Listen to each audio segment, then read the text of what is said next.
Want to teach your kids financial literacy, but not sure where to start? Greenlight can help. With Greenlight, parents can keep an eye on kids' spending and saving, while kids and teens use a card of their own to build money confidence. As a parent, you can send instant money transfers, set up chores, automate allowance, and more. It's a convenient way to run your household, customized to your family's needs, and the easy way to raise financially smart kids. Get started with Greenlight today and get your first month free at greenlight.com/Spotify. This episode is brought to you by Shopify. Whether you're selling a little or a lot, Shopify helps you do your thing, however you cha-ching. From the launch your online shop stage, all the way to the we just hit 1 million orders stage. No matter what stage you're in, Shopify's there to help you grow. Sign up for a $1 per month trial period at shopify.com/special offer, all lowercase. That's shopify.com/special offer. Reporting live from under my blanket, I'm Susan Curtis with Duncan at Home. Breaking news, pumpkin spice iced and hot coffees are back. I'll pass it to Mr. Curtis with his blanket for the full story. That is so right, Susan. You know, it's never too early to get in a spicy mood. I'm talking cinnamony goodness that's so tasty, people don't want to leave their blankets either. Back to you. No, back to you. All you. The home with Dunkin' Pumpkin Spice is where you want to be.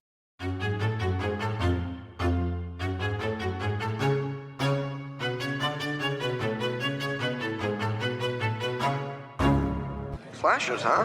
What's your favorite scary movie? Not that one.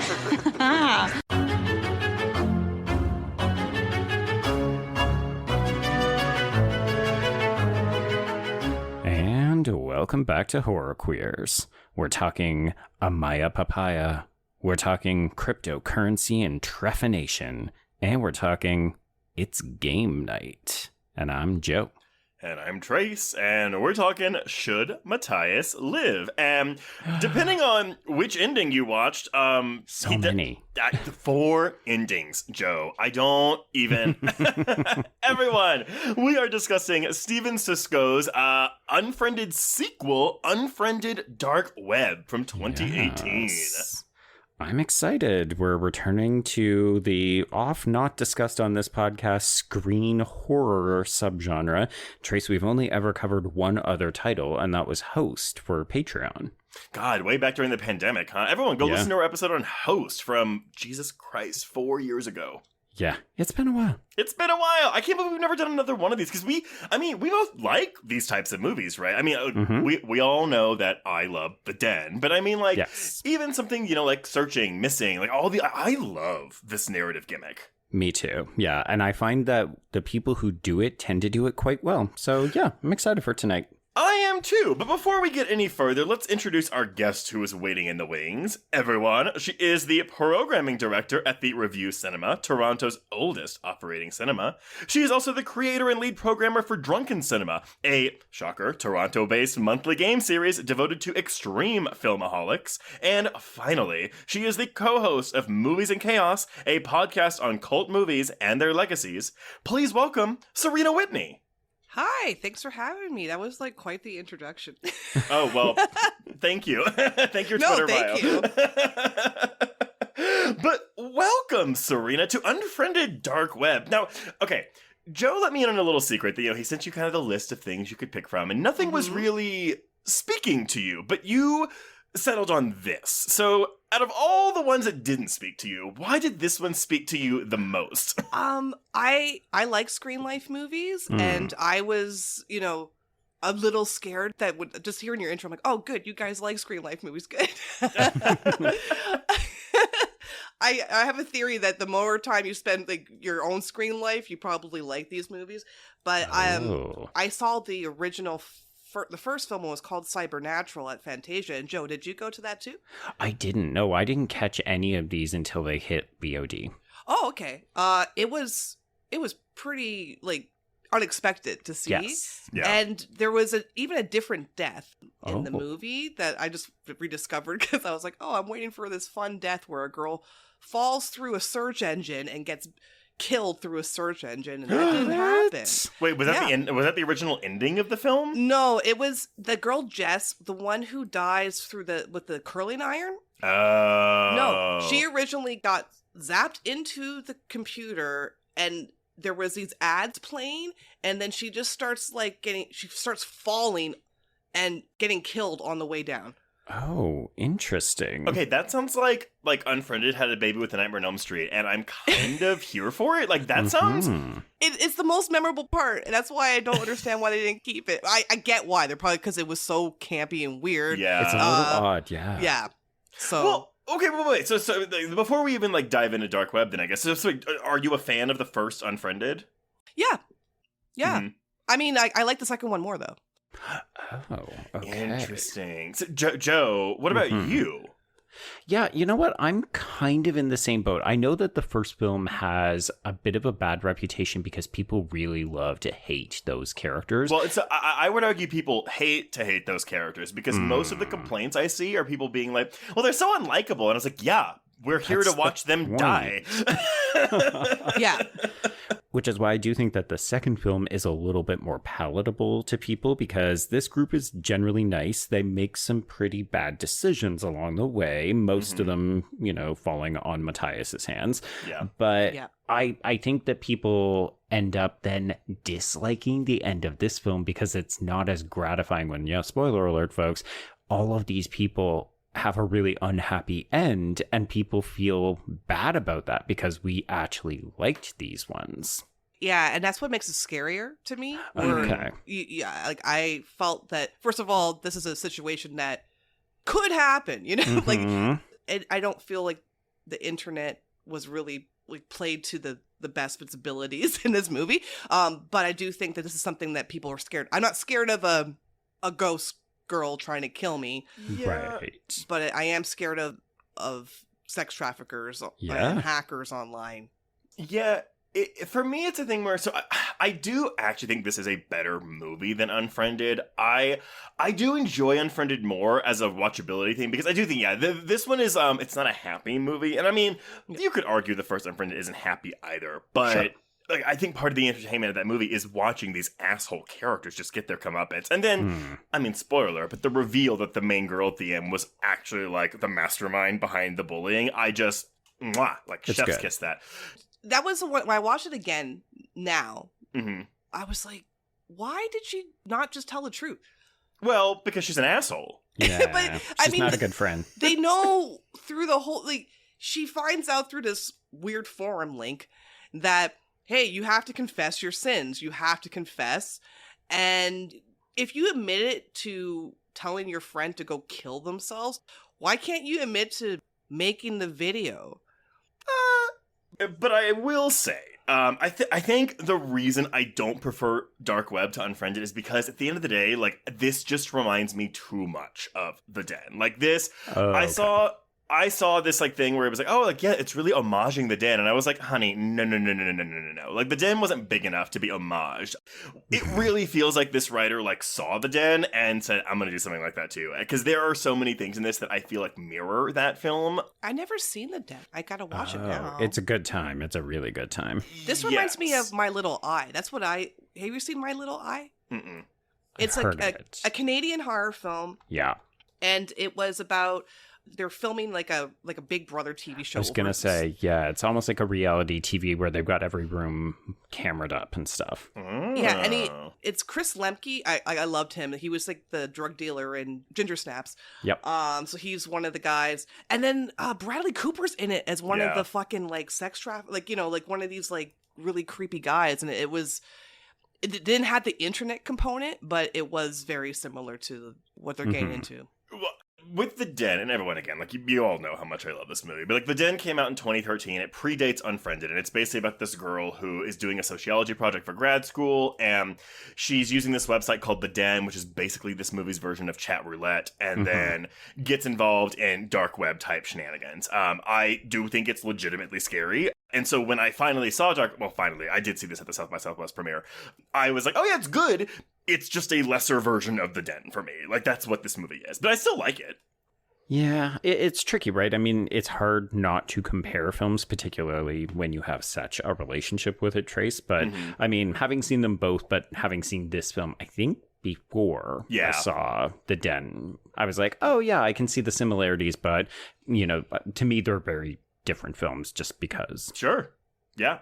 Yeah, I saw this film. I think I was in Montreal for the Fantasia Film Festival, too, because it came out in July. Mm-hmm. And it was also weird. I remember watching it 2018 thinking, who does this?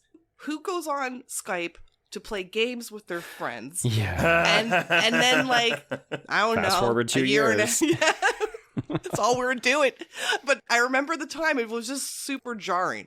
Like, the first one, I could understand, like, people hanging out, like, on Skype, just not playing games, just, like, saying, hey, what's going on? Like, you know, but for some reason, I thought these 20-somethings playing Cards Against Humanity, and I'm like, this is... I feel like, though, especially with horror films, like, whenever films deal with technology in a certain way, I'm even going back all the way to, like, Scream 4, when people were like, oh, Jill's motive is so, like, unrealistic, and it's like, well, fast forward 5 years, and it's actually, like, quite realistic. I feel like a lot of these movies, not all of them, but they can be very prescient when it's like, oh, they actually do predict how we use these things, like, in the future. Yeah. Yeah. You know, technology, this movie, I feel it's still scary. You know, I think even now, it's still scary to watch. Mm-hmm. And it's sad. I think it's got one of the best deaths through a 911 call, which was so creepy. Yeah. I love how Serena's like, it's a really sad death, and Trace is like, yeah. Because that's one of those things. I mean, yeah, this movie isn't a happy movie. Like, this is actually, like, quite sad. Don't steal laptops, even if they're in a Lost and Found. But just don't do it. But that death scene, I know the one you're talking about. It's AJ's death scene. It's one of those things where, like, you know what's going to happen, and, like, the build up to it is so it's really wrong. effective. And you know it's coming, you know? You're just and like I didn't know about the different endings, so thank you for telling me, because I watched them on YouTube today. Oh boy. Because the only ending I've seen is the same one I've seen, like it's the one that they use for he just gets mowed down on the street, van. right? Yeah. That's the one I saw in theaters as well. Which I think it's one of only two that actually works, and then there's two that just I don't think are effective at all. Yeah. How about we'll talk about the end when we get to it, because we can discuss which ones we like the best.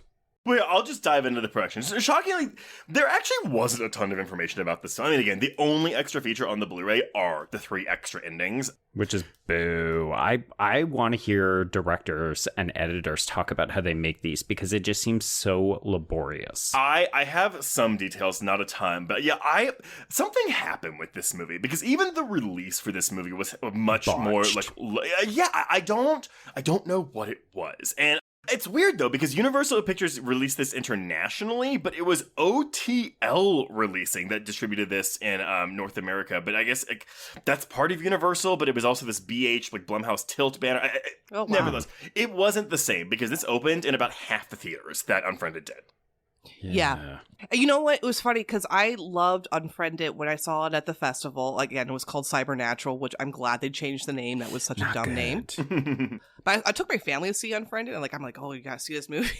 Yeah. My family they don't have much screen life in their life, so they were like, "This is it. This is what we're watching." The movie. Like, yeah, for the next hour and a half. But you know what they did like? They like searching. They love searching. Well, so that's searching the thing. Is great. Whenever Host came out, like I went to go see my parents in Houston, and I basically my husband and I, we showed them Host and Unfriended and Searching like in a row. After Searching, my dad was like, "Can we watch a normal movie, please?" I remember I showed Host to my brother when you weren't supposed to have people over, but he used to come over anyway during the pandemic because he was like, "I'm lonely." I'm like, "Okay, well, we can risk this. I can risk this for one person." You know, you built your bubble. Yeah, your bubble. And then we watched Host, and it was like late at night, and it was like it's an hour-long movie.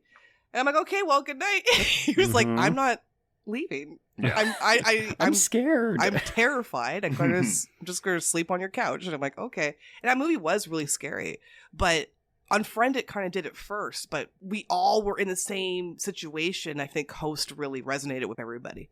I mean, you're talking how I feel about The Den. The Den did it first. Oh, yeah, sorry. The Den did it first. You're right. Sorry. No, but that's the thing is, like, again, it's what gets seen on more eyes. And Unfriended kind of was that film. Like, so, yes, this is a sequel to... the director of Unfriended is Leo Gabriadze. And this movie screened at festivals in 2014, and this is one of Blumhouse's like major success stories because after running that festival circuit, Unfriended was released on April 17th, 2015, and earned $63 million worldwide on a production budget of $1 million. Oh, okay, that's real good.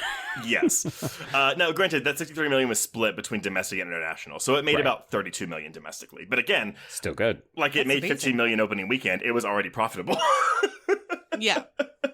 For a movie where you have like actors in different rooms, just filming this.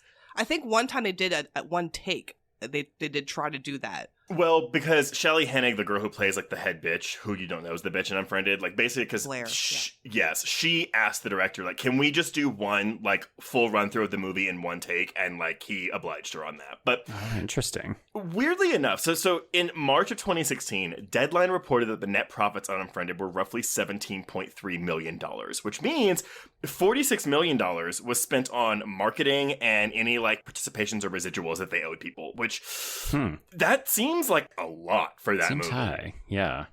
Nevertheless, a sequel to Unfriended was greenlit almost immediately, exactly 10 days after it opened. But here's the thing.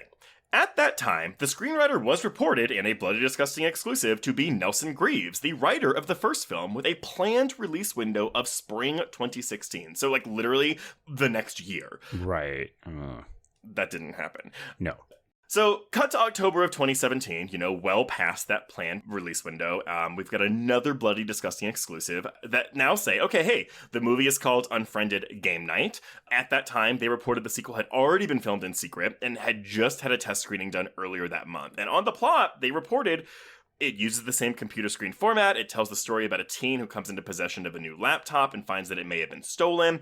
He discovers the previous owner may be watching every move he makes and will do anything to get it back. So this is... kind of right. Yeah, I mean, that's pretty much the basic premise, but they're trying to keep the specifics under lock and key. So 6 months later, March of 2018, an untitled Blumhouse film made its way on the screening schedule at that year's South by Southwest Film Festival.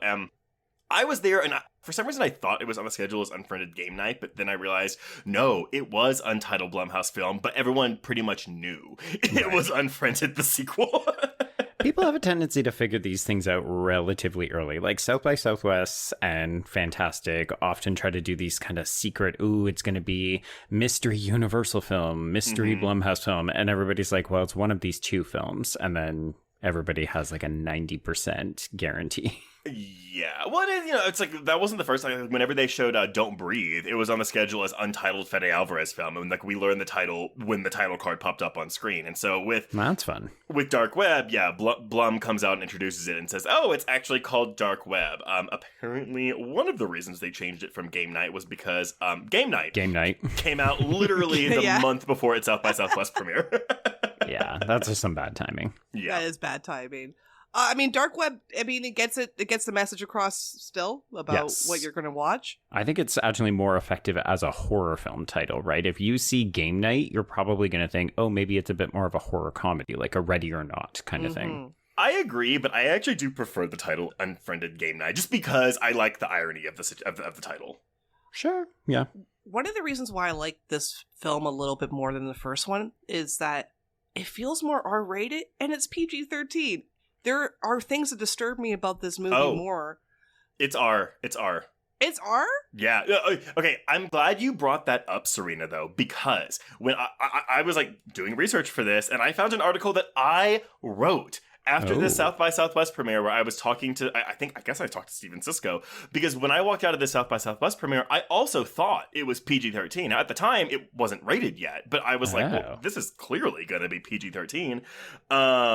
Maybe it's because we're not seeing gore and violence. Maybe because it's different in Canada. I think it was like 14A maybe, but everything is like anything R in the States is like you could be 14 and see it unless it's really bad. It has to have sex in it. And then it's 18A. Well, and so for this one, the American rating reason for the R is some disturbing violence, language, and sexual references. And I would argue... Sexual references? I mean, I'm sure I don't know. I don't even think they say fuck in this movie. If they do, it's maybe once. But, like, the thing that I imagine got them the R rating is the trephination scene. Oh, my God. Yeah. And even just... Not even that scene, but just the describing of it. Mm-hmm. It's super disturbing. It's so disturbing. I felt like I was reading like American Psycho all over again. Yeah. Mm-hmm. Not that I don't know if that happens in it, but I remember there's a part with rats and tubing, and I threw the book across the room, and that's what I felt like when I watched the writing. Yeah. In the river. Oh, God. Well, okay, so I could not find out why the original plans for the Unfriended sequel were scrapped, because why didn't original screenwriter Nelson Greaves come to this movie? So he was replaced instead with Stephen Susco, who is mostly well known for writing the 2004 American remake of The Grudge. He also, I believe, wrote The Grudge 2, which is not the best calling card. Happy 20th, by the way. Yeah, but The Grudge 2? No, The Grudge, one. the original. Oh, The Grudge? Oh, well, okay. the original remake. The original remake. I love that we have to say that in this world. SMG, I mean, it's good to program if SMG's in it. There we go. Yes. Oh, yeah. But so we get, Stephen Susco, who has never directed a film to his name. He's written a couple films, again, mostly The Grudge and The Grudge 2, but he comes in as writer and director of Unfriended Dark Web. I did find, so whenever he pitched the idea for the sequel, and he said pitched, which means I wonder if Greaves had a couple ideas, because I know there were some ideas that they wanted to continue the Laura Barnes story, and I just wonder if nothing was working for Blum and he rejected it outright. Possibly, yeah. But when Susco pitched it, he said, the idea for my Unfriended sequel is Jaws on the internet. Elaborating, because I rolled my eyes really hard at that. Yeah, How not great. is that possible? This is his analogy. If you think of the internet as an ocean, what we usually surf is just the surface web. Underneath that is the deep web, the dark web, and that is where a lot of the danger lies. Hence his comparison of Jaws on the internet. Sounds a bit more like he was going for a catchy soundbite. I think his explanation works, but I would still never say. Yeah, it would just be like, what? There's sharks on the internet? There's predators. There's predators. Yeah, it's predators on the internet. Yeah, so I don't. We can speculate. I mean, Unfriended was Greaves' first and only feature screenwriting credit, but after that, he would go on to write many episodes of Sleepy Hollow and 24 Legacy. But okay. I have no reason for why he was not involved. At least didn't write this movie. But even still, Susco said he spoke with Greaves to discuss tips and tricks to make the sequel work, with Greaves giving Susco some quote-unquote early warnings about how to put the audience into a new place and new genre. But Susco also said the development process for this film was 20 months. But obviously, filming didn't take that long. So No, I can see that. I mean, the detail that you have to go through and to make it seem natural, just to have a friend that's like tech savvy, you need to write that. You need to actually be able to do that and know that. I wouldn't be able to think of stuff like that. Also, just the detail of you signed out of somebody's account on Facebook, but it still pops up because it's now your computer and it's still always like a thing, like in the corner, like a tab. I don't know. I think I think that there's so many levels of detail that you have to be a little clever about that I can see it taking that long. Well, and one of the production companies on this is Bazilev's, and this is Timur Bekmambetov's production company. And Bekmambetov, he's the director of films like Night Watch, Day Watch, Wanted. I think he also did Abraham Lincoln Vampire Hunter. Yes. I mean, my God, don't say all the bad shit. Say all the good stuff he's been involved with. Well, but those are things he directed, but his company has kind of moved more over to Screenlife. So again, their first big Screenlife film was Unfriended. Then they did Profile, which I think is a really good movie. They got a very tiny release. I saw that one. Yeah, I really liked it. And then Unfriended Dark Web, and then Searching, and then Missing. So they're kind of trying to corner the market of this Screenlife subgenre. Yeah. But nevertheless, Unfriended Dark Web had about 8 initial production days the first week of October 2015. So they're filming this months after Unfriended comes to theaters, probably before it even hits streaming. But then those 8 days became 13. But then some of those days were on camera looping because they had to get new audio recordings. And they went through 47 and a half pages of dialogue the first day of filming. Holy shit. Well, and that's the thing, that the screenplay was like 93 pages. So they said they did all the dialogue in 4 days on the first round of production, and then editing began later in October. So they started editing this movie in October of 2015. Okay, so it is intensive to make one of these movies, is what you're saying. Because the other thing is, they didn't wrap editing until June of 2018, aka 1 month before the film hits theaters, and after both of its festival screenings with the 2 different endings. Wow. So he said essentially they had to build the movie backwards, but it was amazing to have the narrative and editorial flexibility to be able to go back into the film with new ideas without costing exorbitant amounts of money. But also, the script for the film, as I said, was 93 pages. The first cut of the film they had, which was right in line with the script, was almost 3 hours long. What? Oh my God. Lord. Mm-hmm. So, when it comes to the script, one of the principles that Susco set from the beginning was that he really wanted everything that happens in the movie to be something that could happen in the real world. So, there was a lot of research done, and the inspiration for part of the film came because he was working on another script a couple years prior, where he was actually working and talking to people in the intelligence service because his script dealt with this kind of stuff. Mm-hmm. So it was there he started to learn a lot about these weak spots in the technology we have. It was there that he learned about government surveillance and hacker penetration. And so I think it doesn't sound like that movie worked out, so he kind of put it all in here. Right. Well, you do the research, you want to see it pay off. Well, and I think, Serena, to your point, that's part of what makes this movie so scary is that, a lot of this does actually seem realistic or could happen in real life. Yeah. Which is, I think, another reason why people do ultimately prefer this film, because you can look at the first film and say, oh, well, it's silly. It's a ghost haunting your computer. Whereas this one, it's like, oh, no, it's anonymous. There's hackers out there who can do all of this shit. Yeah. I mean, I wrote a script like this with with one of my writing partners. It was nothing like this movie, but the ending was the fact that it's all these people on the internet, and there were doctors and cops and anybody, and when I saw the ending, I was like, fuck! Into the garbage heap. Yeah. But I felt that it's scary. It's scary to think about. And I think these movies are good because they make you think about your own screen life. Mm-hmm. Oh, believe me, I think after I saw some of these movies, I bought one of those covers for my webcam, and it's always shut unless I'm in a meeting. I don't have a cover, got some tape. Yep. Mm-hmm. Mine is wide open. You can watch me jack off if you want to. It costs $1, Joe. You just slide it. It's great. Just get it. It's really helpful.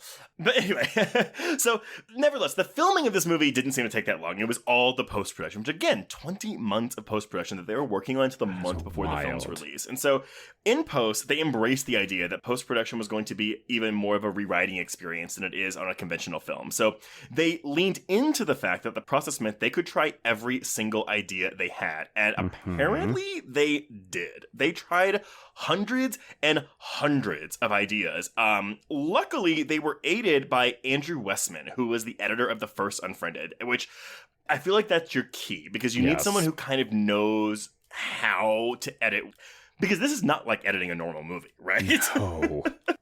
So he had evolved the workflow, technologically speaking, so they could do more things quicker and try more things at a speedier rate than in their first go-round. But it sounds like that's why this didn't hit its original thing, because they kept tinkering with it. They kept, they had all this footage, but then they were tinkering with, what was going to be on the screen at one point in time, and, when can they reveal things? So I'm a little surprised that Blum gave them this much leeway to, do this, but especially given how it was released, but...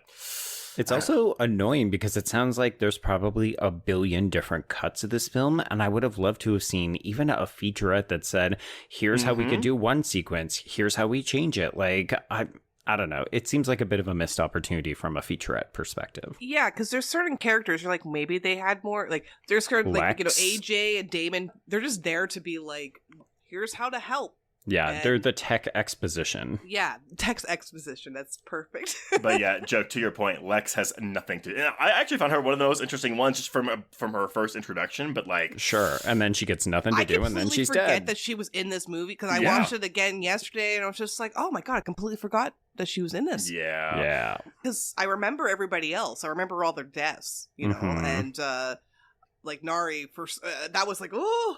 Mm-hmm. That one frustrated me. I was very frustrated by her death. Well, we can definitely talk about that, because I think a lot of the complaints I see about this movie are, oh, the characters are so stupid. But I was also kind of like, yeah, but I feel like when it comes to computer stuff, a lot of people make really stupid decisions. Like, I mean, how often do people get tricked into scams, right? Like, all the time. It's just so easy to say characters are stupid when you're not the character. Mm-hmm. But... Anyway, another fun fact. So yes, Unfriended Dark Web screened a month after its South by Southwest premiere at the Overlook Film Festival with an entirely different ending. This was tweeted out by the projectionist, apparently, at the festival. Oops, okay. So, cut to July 2018. Blum reveals that the film would be sent to theaters with the 2 different endings, which would be played at random. I remember this. They were doing the Clue thing, right? Where it was like, oh, you don't know what ending you're going to get based on which theater you're going to go to. But here's the thing, though.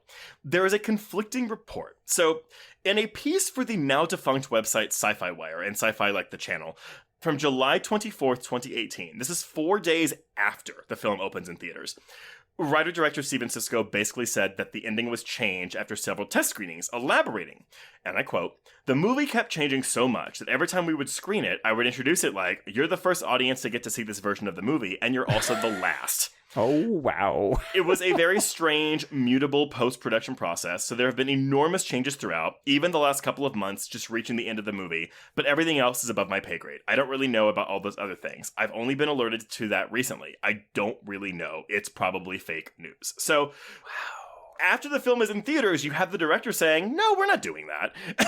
Or if it was decided, I didn't make the call. Well, I want to know, out of all those, the one they picked to be the, I guess, the sacred ending. It's the vam. It's the vam. It's him getting hit by the vam. Yeah.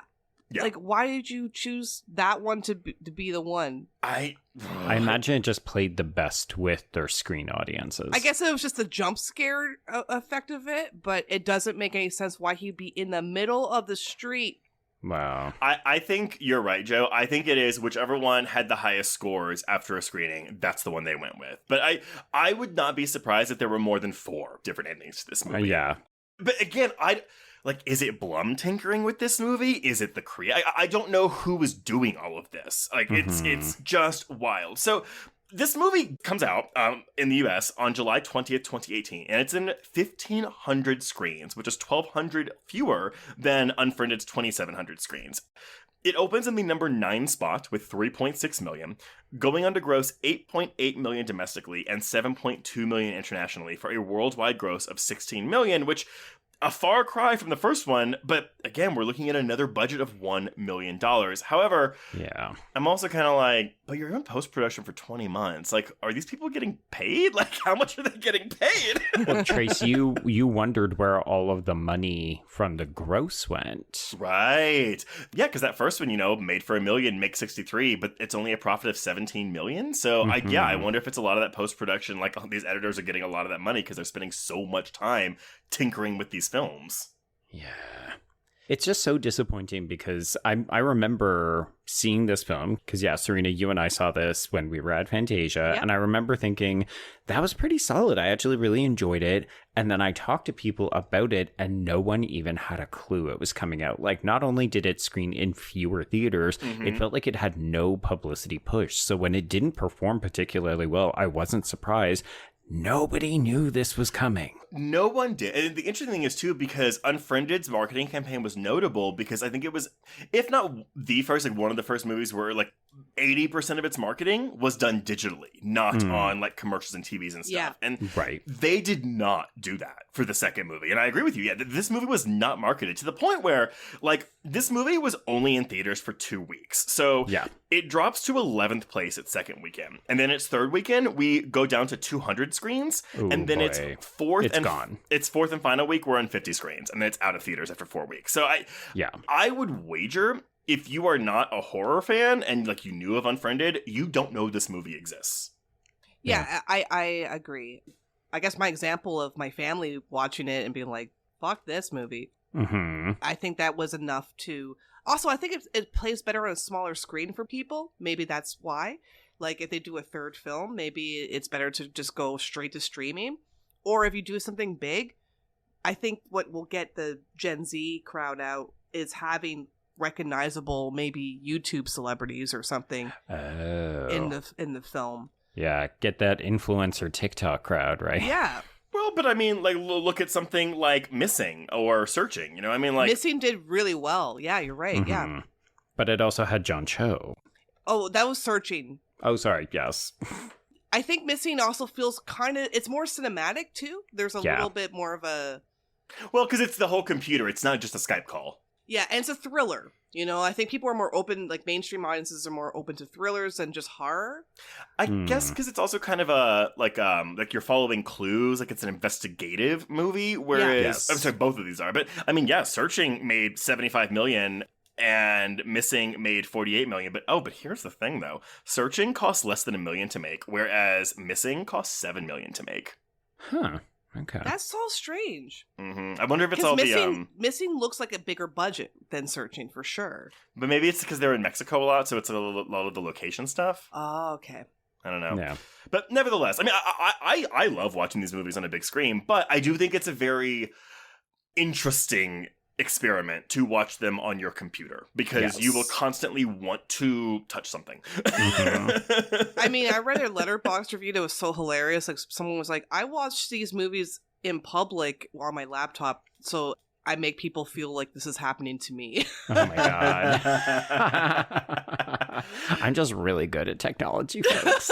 I mean, at the end of the day, I mean, like, whatever you think about these movies, like, in general, like, I just, as I said at the top of the episode, I love Screenlife as a concept because it's even, like, I remember watching the first one, and there's a part that is repeated in many of these types of movies, though, where the Blair girl, she starts typing a reply to someone, but then she backspaces it and starts typing something else, and then backspace and types something else. And so it's a really cool way to get into at least one of these characters' heads and deliver character development without, like, you know, bad exposition dumps. You know what? One thing I don't like about these movies, and I'll just say this because watching them back to back, silencing your friends. I know it's the way of like getting the audience to pay attention to what's happening on one screen, but like that happened in both movies where Matias was, when he was trying to get in touch with his girlfriend, everyone would just be like talking, but I would be weirded out if it was like almost 5 minutes and be like, hello, like, what's he doing, you know? And the same thing with the first film. I've done that before. I've done it, but what I do is I usually, like, take my image off, so I'll just go to, like, the blank face. There you go. Like, something. Like, just, like, you know, when you're on Zoom, you just take yourself, you know, you put yourself on mute, and you turn your, something. Oh, I mean, I've been in, like, work Zoom meetings where I just, like, whoop, mute that, and just look at other things. Oh, no, that's because that's a work thing, and who could fucking care? Okay, yeah, but if you're talking to your friends, you at least message them, be like, BRB, something, you know? Exactly. I mean, okay, y'all, we all did these, like, pandemic things where we were, like, on a Zoom call with, like, 15 people. Like, you're not gonna notice if one of those 15 people are not talking for, like, 5 minutes. I guess, yeah. Like, if it's AJ going off on his conspiracy theories and everybody's just having a laugh at him, yeah, you're not going to notice that Matias is looking up whether some 17-year-old girl has been abducted. But I do agree with Serena, like, if you were actually playing Cards Against Humanity and Matias just, like, pieces out for 5 minutes, hey, buddy, it's your turn to play. It's your turn. And also, AJ he seems so insecure that he would be, like, pointing out immediately, what are you doing? Like, he'd be so, like, he would be so paranoid that people were talking about him, which they were. But nevertheless, I mean, the reviews for this were about on par, slightly worse, just by a hair than the first movie. So the first film has a 62% on Rotten Tomatoes with an average score of 6 out of 10, whereas this one has a 59% on Rotten Tomatoes with an average score of 5.8 out of 10. Oh no, that is too low. Letterboxd users have given this a 5.4 out of 10, and CinemaScore audiences gave Dark Web a C, which I also think it's, the everybody dies ending, Right. I think that's exactly what it is. That's pretty much a go-to for the unhappy ending. Exactly. I think the best part of these movies are when everyone's together and everyone's getting creeped out at the same time. Once you see them all dying, then it becomes a little okay, now the first one, at least it was, scary and kind of gross when the person would go back onto Skype and it would cut in between the nasty deaths. Well, but I also think in that first one, though, because you're still trying to figure out exactly, who, is the main girl we're following, is she actually bad? Is she as good as... I feel like there's a bit of more of a mystery there on top of the whole, slasher aspect of it. But with this one, once people start... I forgot how quickly, it doesn't happen quickly, but once people start dying, we are blowing through all of these characters, in, a 10-minute runtime. Which I think makes sense, because if you're trying to keep them all on the call, if your friends started dying, you would not just hang around on Zoom. So it's got to be dominoes. Yeah, absolutely. Yeah. All right, well, why don't we start from the top? So, naturally, we have to have some distorted studio logos to kick this movie off. And then we begin with the sound of a computer starting up, because, of course, it's a Screenlife film. So what else are we going to start with? I do love that we get to watch as somebody, we don't even know who Matias is. We haven't been introduced to this character, and we see him trying to essentially password break this stolen computer. So we see all of the passwords that don't work, all of the common examples. So yes, folks, if you see anything that resembles your own, change your fucking password. Also, these are things that they were tweaking the month before the film's release, which is why we get Coffee Feet in here, which immediately dates this film by a lot. Yeah. Can you just put one, letter or symbol for your password? I think if it's your computer, you can. But if it's, your account on any account on, they'll be oh, no, it has to have an uppercase letter, a special character, blah, blah, blah. I was wondering about that, because I was just... Yeah. Too dangerous. Yeah. My God. So after multiple unsuccessful tries, Matias, who is eventually seen on screen, played by Colin Woodell, he does manage to get in, and then he immediately begins removing the information for the original user, which is Nora C4, as in Roman numerals. Yep. Everybody knows what this is going to turn out to be. So he initiates a call with his girlfriend, Amaya, who is played by Stephanie Niggeris. And I did double check this because I'm always interested around disability representation. Niggeris does identify as deaf in real life. Yes, she was born profoundly deaf is the quote that I found. Yeah, I thought that was interesting is the wrong term, but it was an unusual term. I've never seen someone describe themselves that way. I wonder if, again, this is me being a little bit naive in this area of the world, but I wonder if there are actual terms for degree of deafness, and if profound is one of the more higher ones. Yeah, I found that to be she can't hear anything. That's what when I read that. Which, again, as someone who is not disabled, just from my perspective, I do think this is pretty good representation of a deaf person.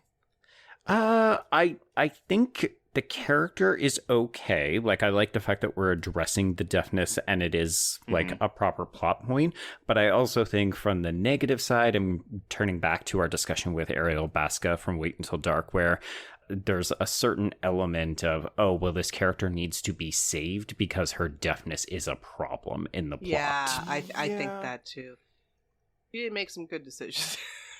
It was so funny. I had a friend staying with me this weekend, and I was watching the 4 endings, and in some of the endings, it's she's at this place, and he dropped her a pin, but it wasn't him, and my friend had not seen this movie, and she's like, why is she going into this place? It's so stupid. I was like, yeah, because my immediate response was she's deaf, she can't hear him. But I was like, oh, well, that's the problem. It doesn't matter. You're not dumb. You're not dumb. As a woman, if someone took me off a path of a street and I ended up in some bush, there's no way I'm going in there.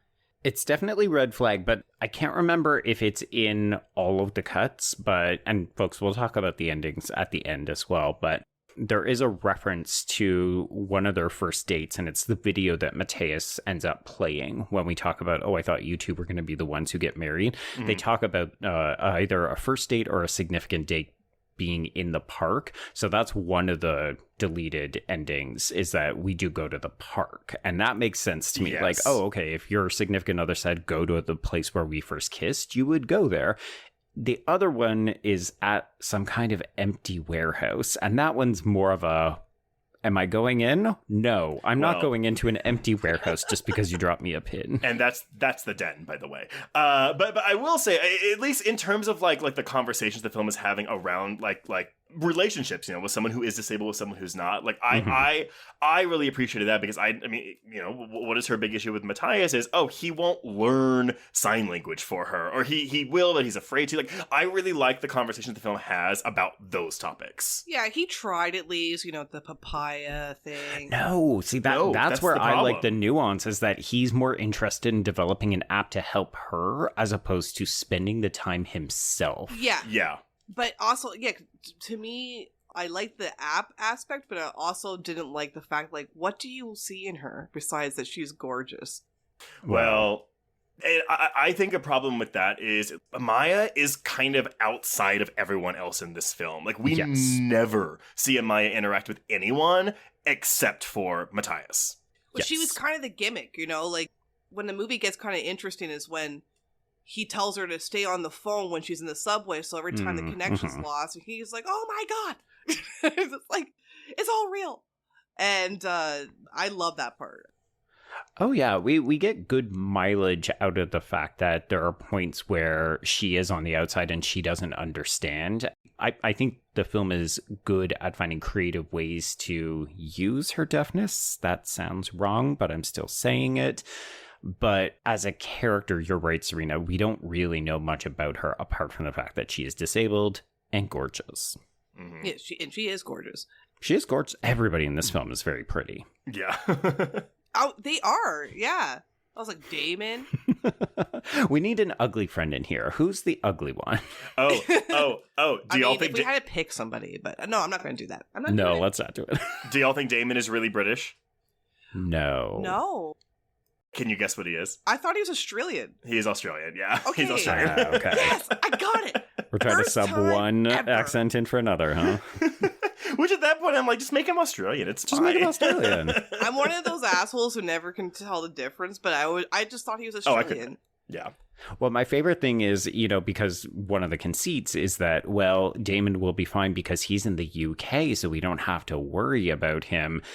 And of course, that proves actually incorrect. But it's like, well, you could have just made him an Australian living in the UK. Like, it doesn't have to be, well, he's Australian, so he has to live in Australia. And the time difference is too significant. But he also could have just been in Australia. It's fine. I mean, I guess it is kind of an extreme time difference, but it does not matter. It doesn't matter. Why did they make him British? You know what? British people equals smart. That's what we're doing here. I guess so. I mean, he had glasses. That's what I was going to say. Put a pair of glasses on. That glasses and ponytail, and he's a computer expert. Yeah. And then Nari and Serena, they were the couple, but I like that it wasn't really, there was any jokes about them being a couple or anything. It was just there. And that's part of the reason why we're covering this, is because, they are a queer component, even though I would argue, I guess their whole arc is about their new engagement, but the queerness isn't really a factor in the film, just their relationship is, which I really appreciate. Yeah, that for me is the other big selling feature. Sure. Is their relationship the most important part of the film? No. Arguably, that's Matias and Amaya, but I did like that it's a very matter-of-fact thing. They're the only other couple in this film, and it's just kind of like, hey, everybody, we got engaged. We just happen to also be queer. Yep. Yeah, I think that the only thing I didn't like is that they imply that Nari's parents were not cool with it, and I'm like, why can't we just go on with, who cares? I don't mind that, because I feel like that is a very authentic pretty thing real. That would actually happen. Yeah, I mean, would I have liked to maybe adopt more about it? Yeah, but I feel like it's necessary because so much of their plotline is also centered on Serena's mother. So maybe it's are people going to ask about Nari's parents? I don't know. Or Serena's dad? Did he die? Did we know that? I mean, yeah, they didn't really get into the nitty gritty of it, right? Sometimes I just like to see relationships and representation without any conflicts or anything like that. Just for escapism purposes. I get that. I do think, though, at least, like, again, with this kind of narrative format, you know, we can't just be doling out, like, you know, like normal movie making rules of how to get to know characters, right? Because this is a game night where all these people already know each other. It's one night, one scene. And I feel like it could come across so much clunkier with some of the exposition we're getting. But I think it works for the most part. Like, and I don't even know if we don't know if it is because the parents are against them because the girl's white. Like, you don't know. Yeah. And like they're in interracial same-sex relationships, so I was just like, which is it? And they didn't really get into it. No. I would argue, kind of like what you were saying, Trace. We know enough about each of these characters that we can, I guess, either invest or invest a little bit less, depending on how much you enjoy them. But overall, it's a tricky area to do because so much of this film also takes place over a very condensed period of time, right? Like, it's maybe a couple of hours that we're doing this. So yeah, we're not going to be dropping a bunch of backstory exposition. Like, I think the best we get is when we do get a peek at certain people's like Facebook profiles, or like we're looking through the videos and that kind of stuff. But even then, to do more would be difficult. But I can understand why people look at this and say, well, we're just not really learning a ton about these people. Well, but I also wonder, though, and I'm not saying this is the case, but I'm just curious, how many things on screen did I miss? Like, I've seen this movie 3 times. This is my 3rd time watching this. Have I missed other things on the screen? Because it's impossible to see everything on the screen at all the time. So, like, maybe there are things that are available in terms of character development, or, like, more kind of background type information that I just didn't see because my eyes were drawn somewhere else on the screen. Yeah. Well, and to your point, Serena, I do think one of the ways that this plays better at home is not just, you can kind of imagine yourself as one of the characters, especially if you're watching it on a laptop or a smaller screen or something.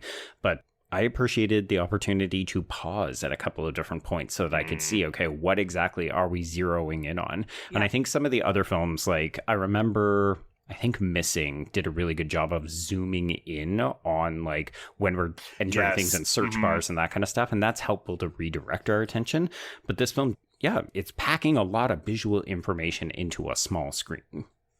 No, you're right, because I'm glad you brought up that zoom in feature of searching or missing, because I remember when I first saw that, I was like, oh, this is a different way. I'm not used to, because normally, again, we don't do that. We just have the whole screen for the authenticity of it. But yeah, I mean, they can do whatever the fuck they want. Indeed, yeah. Okay, so we have talked about most of these characters. I'll just quickly make sure that we're naming them. So we do have girlfriend Serena, who is played by Rebecca Rittenhouse, as well as Nari, who is played by genre-fey Betty Gabriel. We've got our conspiracy theorist AJ, who is played by Connor Del Rio. He's the kind of louder, more boisterous, maybe slightly annoying one. The only one where I'm kind of like, why are y'all friends with this guy? But he also kind of gives off the whole, like... Well, they're all college friends, right? Yeah, and he probably, like, got into QAnon shit, like, afterwards. Yeah. When we played the video for him and we see all of his YouTube rants, I just thought, oh no, not this guy. Yes, we have British Damon, who is played by Andrew Less, and then finally the character that we know the least about, who also dies first, is Lex, and she is played by Severa Windiani. Okay, so we have gathered to do a virtual game night, principally Cards Against Humanity. AJ is very disappointed that people are not coming in person. Damon is obviously never doing that because he lives in the UK and he has stayed up late for this. But every time that Matias tries to engage, the computer that he has just gotten fails. So systems fail, he can't keep Skype running, he can't keep Facebook running, and so he asks Damon, hey, do you know anything that I can do to search to find out why this might be crashing? And this is where we start to get into shit, because of course we discover that there are lots of files that have been hidden on the hard drive. Bum, bum, bum. Okay, so we discover, yes, that we have all of these hidden files. So this is one of those things where Matias completely disregards that there's anything else happening. AJ's going on a rant. Everybody else is making fun of him.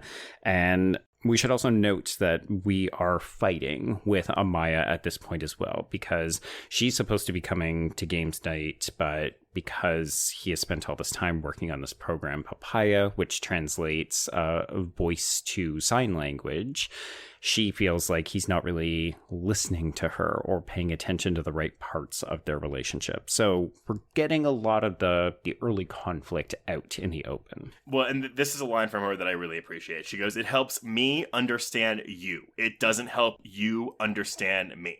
And that's where we learn, like, he went to one sign language class and either never went back or did go back and just stopped paying attention. Yeah. And I think that does tell us a lot about his character. You know, eventually we're going to learn that this is not a computer he got off Craigslist, as he tells people he did steal it from the Lost and Found. Hence the reason why we've got all of this other user information for Nora.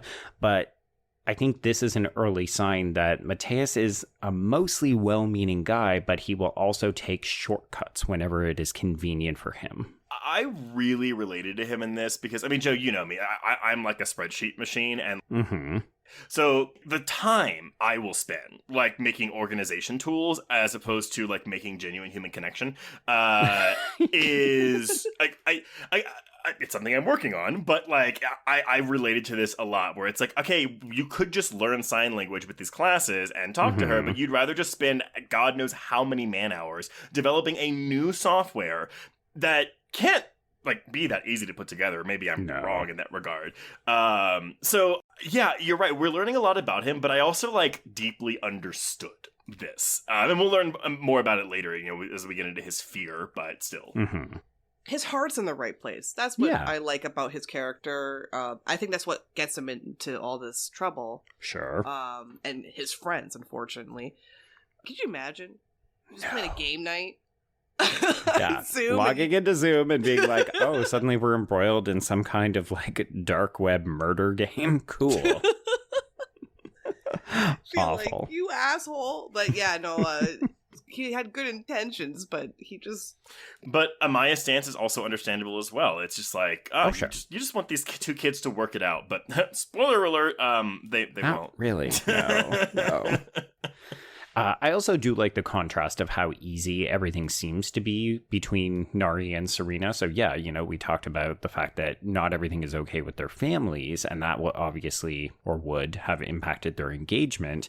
But they're a nice contrast to what I think is a bit more of a traditional conflict between Amaya and Matias. Yeah. Okay, so eventually we managed to decode these video files that are taking up most of the hard drive of this laptop, and they contain, I'm going to say, hundreds of innocuous looking video files. So it's a bunch of just people doing their thing in their apartment building or in their condo or their house or something like that. And initially it just seems like, oh, okay, so somebody, like, went on chat roulette and recorded a bunch of people doing their thing. I was gonna say, and I won't keep bringing up the den because whatever, but, like, this feels the most the den-y to me. I gotta watch the den now. I'm telling you, 75 minutes of pure terror. It's great. You sold Put it on the poster. Okay, so the other thing that is distracting Matias is not just these videos, but also the fact that someone named Erica Dunn keeps messaging him on Facebook saying that she knows he is not Nora, saying that he stole the computer, and she wants to know, like, who the fuck is this? It's very intrusive, and, you know, because it's a Screenlife, we keep getting these pop-up messages that are very distracting. So even though we're not zooming in on them, they keep catching our attention because they're adding up in the right-hand corner of the screen. And I can just imagine if you're watching this on your computer, like, the way you want to just go and click one of those, like, read message, like, as they come up. Yeah. And it's also funny to watch, like, Matias try to, like, wiggle his way out of these lies that he's gotten, because he even tries to say, oh, I bought it off of Craigslist, and Erica, quote unquote, is like, well, show me the ad. Yeah. That's what I thought, motherfucker. It's good stuff. Also, like, I would never engage. That's the introvert in me. I'd be like, it would be a very boring Screenlife movie for me until, like, they took over my computer, because I would never be engaging with a random person on Facebook. No. The minute somebody who I didn't know was like, I know you're not you, I would be like logging out. I would be deleting things. I would just be getting out of there. Yeah. So initially, when Erica accuses him of being a thief and he can't produce this ad, he decides, okay, you know what? you called me. I'm going to return the laptop to where I found it at the cafe that I work at. I'm going to delete all my information. So he does move things into the trash. He does erase the search history and so on. And then just before he's about to shut it down, lo and behold, we get a DM from Sharon, 68, about a custom job that will pay double the rate. And this is the hook that essentially leads to every character in this film getting murdered. Yeah, I mean, here's the thing. Like, once this decision is made, there's no out for any of them. And so, just, again, these complaints about the stupid decisions, I'm just kind of like, I know, y'all, but, like, honestly, like, people would click on this shit so fast. Like, it is not that far out of the realm of reality. Well, and let's be real, you know, we'll learn near the end of the film, Damon will hear it and he will try to warn Matias, but he catches them saying, this is the bait laptop or the bait computer. Mm-hmm. So the minute that he picked this up, they were all dead. Well, nothing they would have done would have helped. He needed to not like hooked his Wi-Fi. Yeah, I think that was He needed to not turn on the computer. Okay, so he could have used it as a paperweight and he would have been fine. Semantic, yes, exactly. He picking it up, totally fine. Turning it on, the death knell. Exactly. Yeah.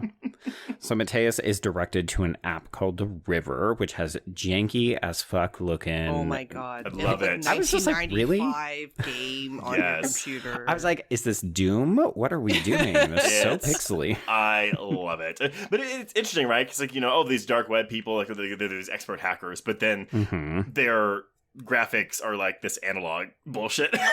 Yeah. Well, and it's fun too, like visually, so this does not look very impressive. And you can tell Matias is kind of like, well, what the fuck? Why would I even bother? And we do eventually learn that this is what's called an overlay circuit that redirects through multiple countries. So essentially you're hiding your IP, it's harder to trace and so on. But I do love the moment later on where we're dealing with Sharon directly, and the circle, I'm using quotation marks, demands that they input like a password or a code or something, and we're back on the river, and all of a sudden the graphics are demonstrably better. And I kind of love this idea that, oh, when you're dealing with the circle, you're going to be getting the premium shit because they have a lot more money, they're a lot more dangerous. This episode is brought to you by Shopify. Whether you're selling a little or a lot, Shopify helps you do your thing, however you cha-ching. From the launch your online shop stage, all the way to the we just hit 1 million orders stage. No matter what stage you're in, Shopify's there to help you grow. Sign up for a $1 per month trial period at shopify.com/special offer, all lowercase. That's shopify.com/special offer. Hey, it's Kaylee Cuoco for Priceline. Ready to go to your happy place for a happy price? Well, why didn't you say so? Just download the Priceline app right now and save up to 60% on hotels. So whether it's Cousin Kevin's Kazoo Concert in Kansas City, go Kevin, or Becky's Bachelorette Bash in Bermuda, you never have to miss a trip ever again. So download the Priceline app today. Your savings are waiting. Go to your happy place for a happy price. Go to your happy price, Priceline. My dad works in B2B marketing. He came by my school for career day and said he was a big ROAS man. Then he told everyone how much he loved calculating his return on ad spend. My friends still laugh at me to this day. Not everyone gets B2B, but with LinkedIn, you'll be able to reach people who do. Get a $100 credit on your next ad campaign. Go to linkedin.com/results to claim your credit. That's linkedin.com/results. Terms and conditions apply. LinkedIn, the place to be. Okay, so we have this conversation over the river, and essentially we learn that, we've sent through $10 million in cryptocurrency. So this is when Matias starts to involve the others. He gets called back to game night and he says, okay, so there's some weird shit. We've got these videos. Maybe I lied about the computer, but also, what do you folks think? And this is where AJ and Damon really start to take the lead on the techno babble. I mean, we get a lot of this, but because they're also like talking like, in private while everyone else is doing the game, and I guess forgetting about Damon and Matias's turns. Yes, yeah. So the important thing, which we've alluded to if you've not watched the film, is the fact that when Matias ended up logging onto the computer and putting in his own Wi-Fi, this is how the hackers get into your computer, because they can grab unprotected or low security Wi-Fi, and then that will allow them to get into your computer, turn it on, grab the camera. So all of those videos that we saw were stolen videos that we grabbed through people's unprotected Wi-Fi. And I'm not comfortable like saying, oh, all of this is super realistic, but I would wager that a lot of this is quite realistic. You know what's really strange? That the first film, the character, I forget was it Ken? He was the hacker in that one. There was always what Joe said, a tech exposition character. Yeah. The thing what they did when they all put everything empty in the trash, I think that would have worked in the second film more than the first film, right? Because you're not dealing with a supernatural element. I don't think so. I think the only thing he could have done at this point is turn the computer off. But the fact that he needed to keep using it to communicate with his friends who were trying to help guide him, even if you took programs and put them in the trash, putting things in the trash actually doesn't get rid of them. You can totally recover everything from a hard drive. But yeah, in the first one, what was the Trojan? Didn't he execute a Trojan? A backdoor kind of thing. Yeah. Yeah. It just seemed like that could have been a thing.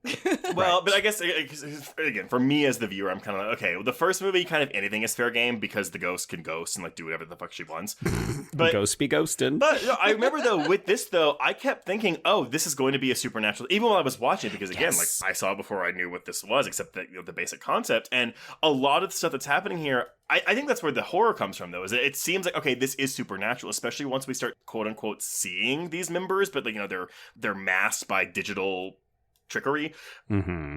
But all of that stuff is things that actually exist. So I think part of the fun, or maybe not fun, but the success of this movie is that, it feels like it should be a supernatural thing, but none of it is.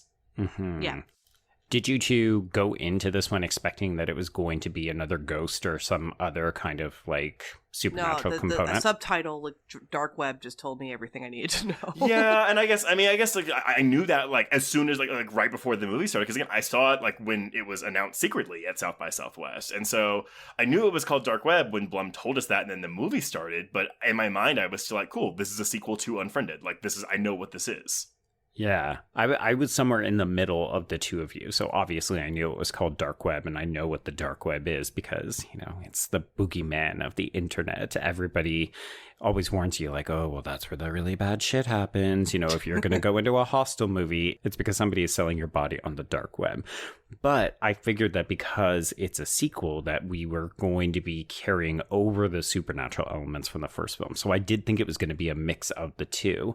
And I think you're right, Trace. I think one of the reasons this film works is because it's doing not a soft reboot, but it is saying, oh, it's set in the same kind of Screenlife world as the first film, but we're not just doing the same thing. We are telling a different story, and where that goes allows us, we can do it a bit differently. I would have gladly watched whatever, all these Unfriended sequels being anthology entries, but I mean, It's been 9 years since the first movie came to theaters, and 6 years since this one came to theaters. I think our time is past. I mean, I think hasn't there been talk about a third film? Yeah, but not recently. Oh, yeah. Shit, okay. I think that you could very easily do this as, I want to say, a cheap anthology and throw it onto a streamer. I would watch 6 episodes of this on Netflix, right? You get YouTubers or TikTokers, and then go. But I think the problem is that unless they found a way to edit it faster than this movie for missing and searching, which I don't know how long the production was for those films, but if it takes you a year to edit one of these movies, then you're not going to do 6 hours for a streaming site. It would take too long. I would watch it though. Yes, me too. I mean, every time I watch these movies, I'm I will watch this all day. I would like to continue watching these movies. Yeah. It's please stop dying so you can just keep talking in between creepy shit that keeps happening. Yeah. I don't know why. I wonder what it is. It's a bit like a creepypasta, but it feels more technologically relevant. The first film and the second film, I feel the sound of the messenger really creeps you out. Like, I remember I didn't go on Facebook late at night or Messenger. Like, I always turned my, like, volume down. I didn't want to hear it. And the second one is different because it has, like, when the hackers take over, it goes down. It's like, doo-doo. Like, it's like a different sound when it's black. And that creeped me out, too. Yeah. Okay, so we're actually getting to our interactions with Charon because, of course, he sent through this $10 million in cryptocurrency. We do the conversion. We've got both AJ and Damon holding up their phones, telling us, like, this is a lot of money that we're dealing with. And then we get the explanation of what this is for. So we would like to drill a hole in a girl's head and then ideally do it while she's alive and ideally then put something else that is alive into that hole, and that is really fucked up. Yeah, a lot of this too. Have either one of y'all seen Megan is Missing? My mother recommended that to me, what? And I can't. No. And then, like, I try to get her to watch Dahmer on Netflix. She's like, no, that's too close. Disturbing. I'm like, what the hell are you talking about? You made me watch the most disturbing fucking movie I've ever seen in my life. Yeah, because Megan is Missing, that predates the dead. I think that was 2011, 2012. And there are parts of this, specifically this trephination and this stuff in a barrel, that is very reminiscent of Megan is Missing. Oh, really? Okay. Interesting. Yeah, I would agree, Trace, yeah.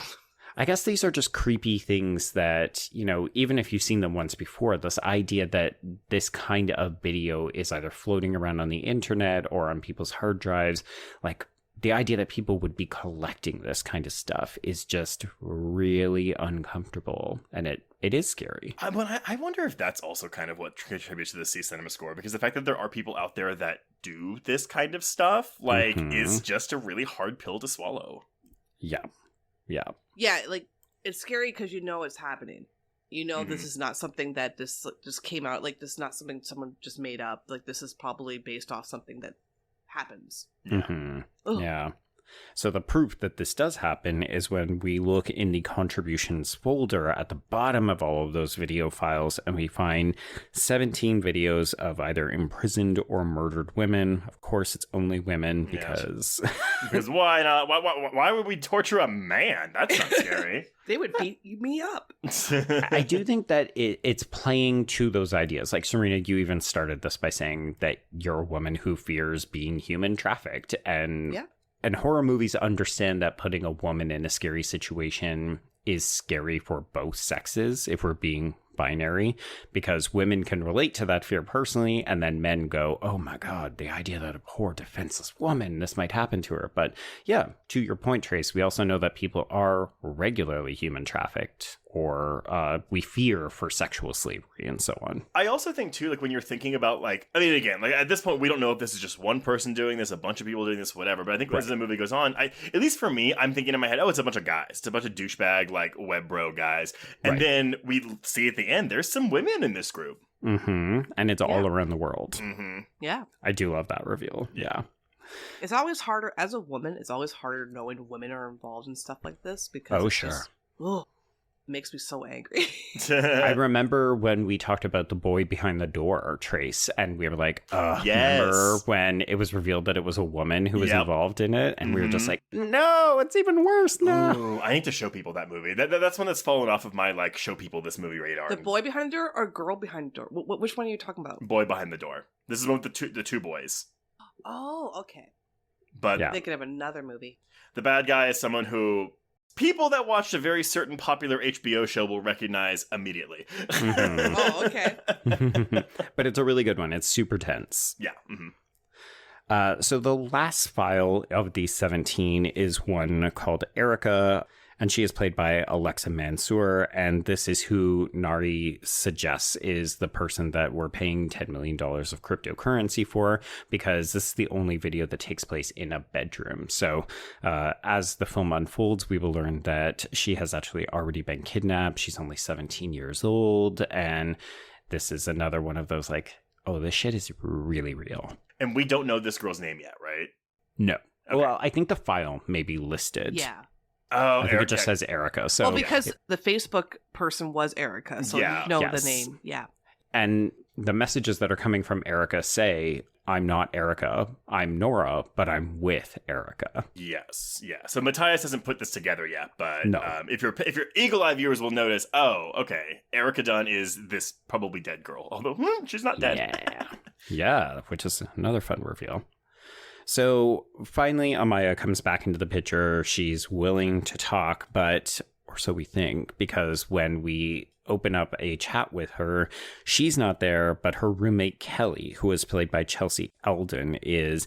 And there's this great... I mean, here's the thing. We know nothing about Kelly except for she's the roommate, and this character only exists to die. But I do love how long it's kind of drawn out, because it's like, can you just get Amaya? Where is she? And then we get distortion behind her, bag over the face, and then we hear the sound effect of a kind of wet thud. So this is also kind of a Den thing, though, because again, the girl has a friend when she comes back and she turns on the computer and all of a sudden, boom, there's someone behind her and they smash her face into the computer. So yeah. I think it's because it's an effective scare. Like, what's more scary than somebody being behind you while you're looking at yourself on camera? Also, we need like a scare and a death that is not like high stakes yet, you know, like just... This person can be missed. And this is when we start seeing, too, like, you know, the digital trickery to hide the actual physical appearances of these circle movers. Because, again, at this point, you might think this is just a ghost type thing, again, like the first movie. Yes. Yeah. So, again, this is something where I imagine it's probably real tech, but basically it just distorts so that whenever this person is around the technology, we can't get a really very clear look at them. I wonder, like, this is probably like, we don't know the answer to this question, but like, do they have a device on them that scrambles their appearance? Or is this the other dark web people that are watching this that are doing this for them? Like, they have someone responsible for this kind of stuff? Like, I would just love to know how this, I mean, maybe I don't want to know how this I mean, done. Even the first film had distortion. I think distortion is really just to help. Yeah. But at least in the first one, I'm like, okay, well, the ghost is doing it. Oh my God. Or Skype is doing it, because no one like fucking Skype. Oh my God. That's the real horror that we need, is like somebody's trying to relay super important information and they just get the wheel of death. Yeah, exactly. Wheel of death is already stressful enough. So, just having to deal with that situation. Yeah.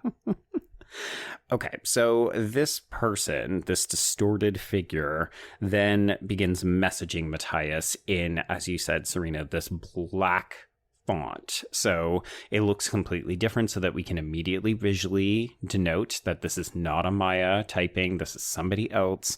And of course, the messages are all very threatening. It's essentially like, hey, you need to keep your friends online. I'm going to bring Amaya to you, so you need to convince her to come to you. And then when we get there, I will trade you your girlfriend for the laptop. Yeah.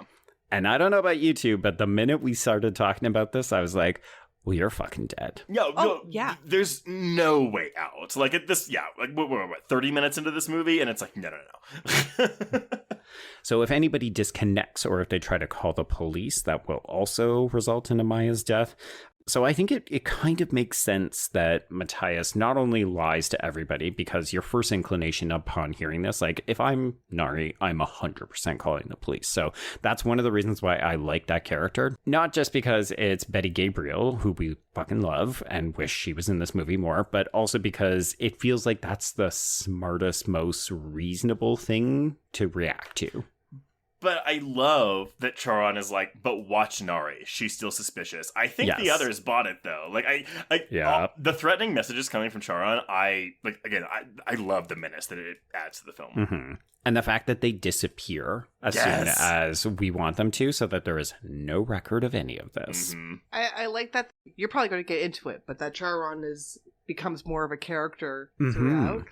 But yeah, I do like that it seems less menacing, this character. Mm-hmm. Almost as if they were trying to help. Yes. But Nari was great. I also think with Matias, I think it was great for him to be like, you know what? I don't want to get my friends involved in this. Like, I'm done for. Like, I would think that for myself, if I'd be like, this is not going to end up well. Yeah. I should have just brought this to the cafe. like 20 minutes ago. I know. Well, but the problem is that they're already involved. Like, I mean, like by him saying, like, if anyone gets off, like Amaya dies, like they're involved, whether they know it or not. Yeah. Okay, so what do we think of Matias's decision then to open up his own blockchain account and move all the money over as a bit of safekeeping for himself and Amaya? I get it, but I also, like, it's like the savior.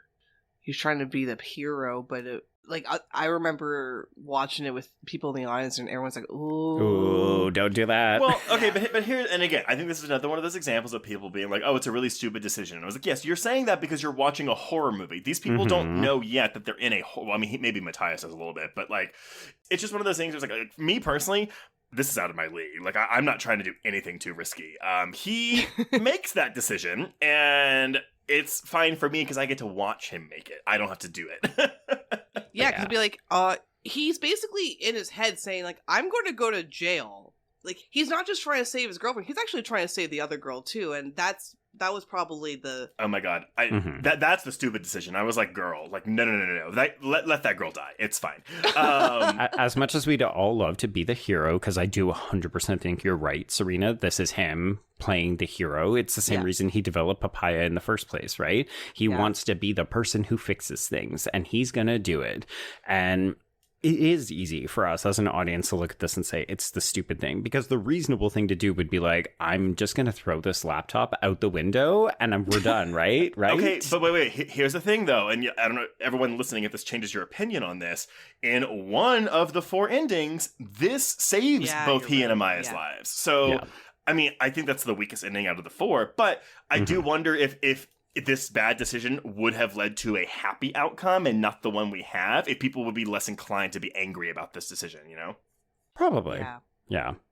I mean, it also kind of makes sense, right? Like, I personally would never do this because it's way too ballsy and way too risky, but we're talking about such an astronomical sum of money that I could understand him thinking, well, if I have this is my best leverage to ensure my security. Well, it's more the like, oh, okay, but I still have to like, open the door and let Amaya in and hope that this person doesn't now know where I live and just attack me or something. Like, that's where I start to go into doom mode. Yeah. I mean, well, that's the thing, right? There's a hopelessness to all of this because, again, by the time you get to the end of the film, you know that, as we said, there's no way out of this. They are fucked no matter what decision they make from minute 25 onwards. Yeah. And I guess I can see some people be like, oh, that's really unfair. And it's like, that's... Yeah. Welcome back to the real world. That's the point.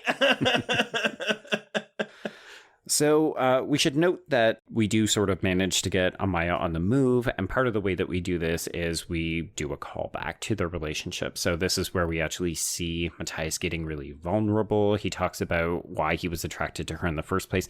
I think that this bit of character detail is really significant. Like, this really worked for me. Like, I still don't know much about these two as real people, but in terms of making me care for them, for the relationship, and making me believe that Matias would do stupid things to save his girlfriend, I buy all this. Well, but this is like an actual peek, an honest peek inside Matias's character. Like, we learn something deep about him, and that enhances our knowledge of this relationship with Amaya in a way that we don't get with the Serena Nari relationship, which is just they're dating, they're lesbians, and one of their parents is in the hospital, the other one has parents that don't approve of her relationship for some reason.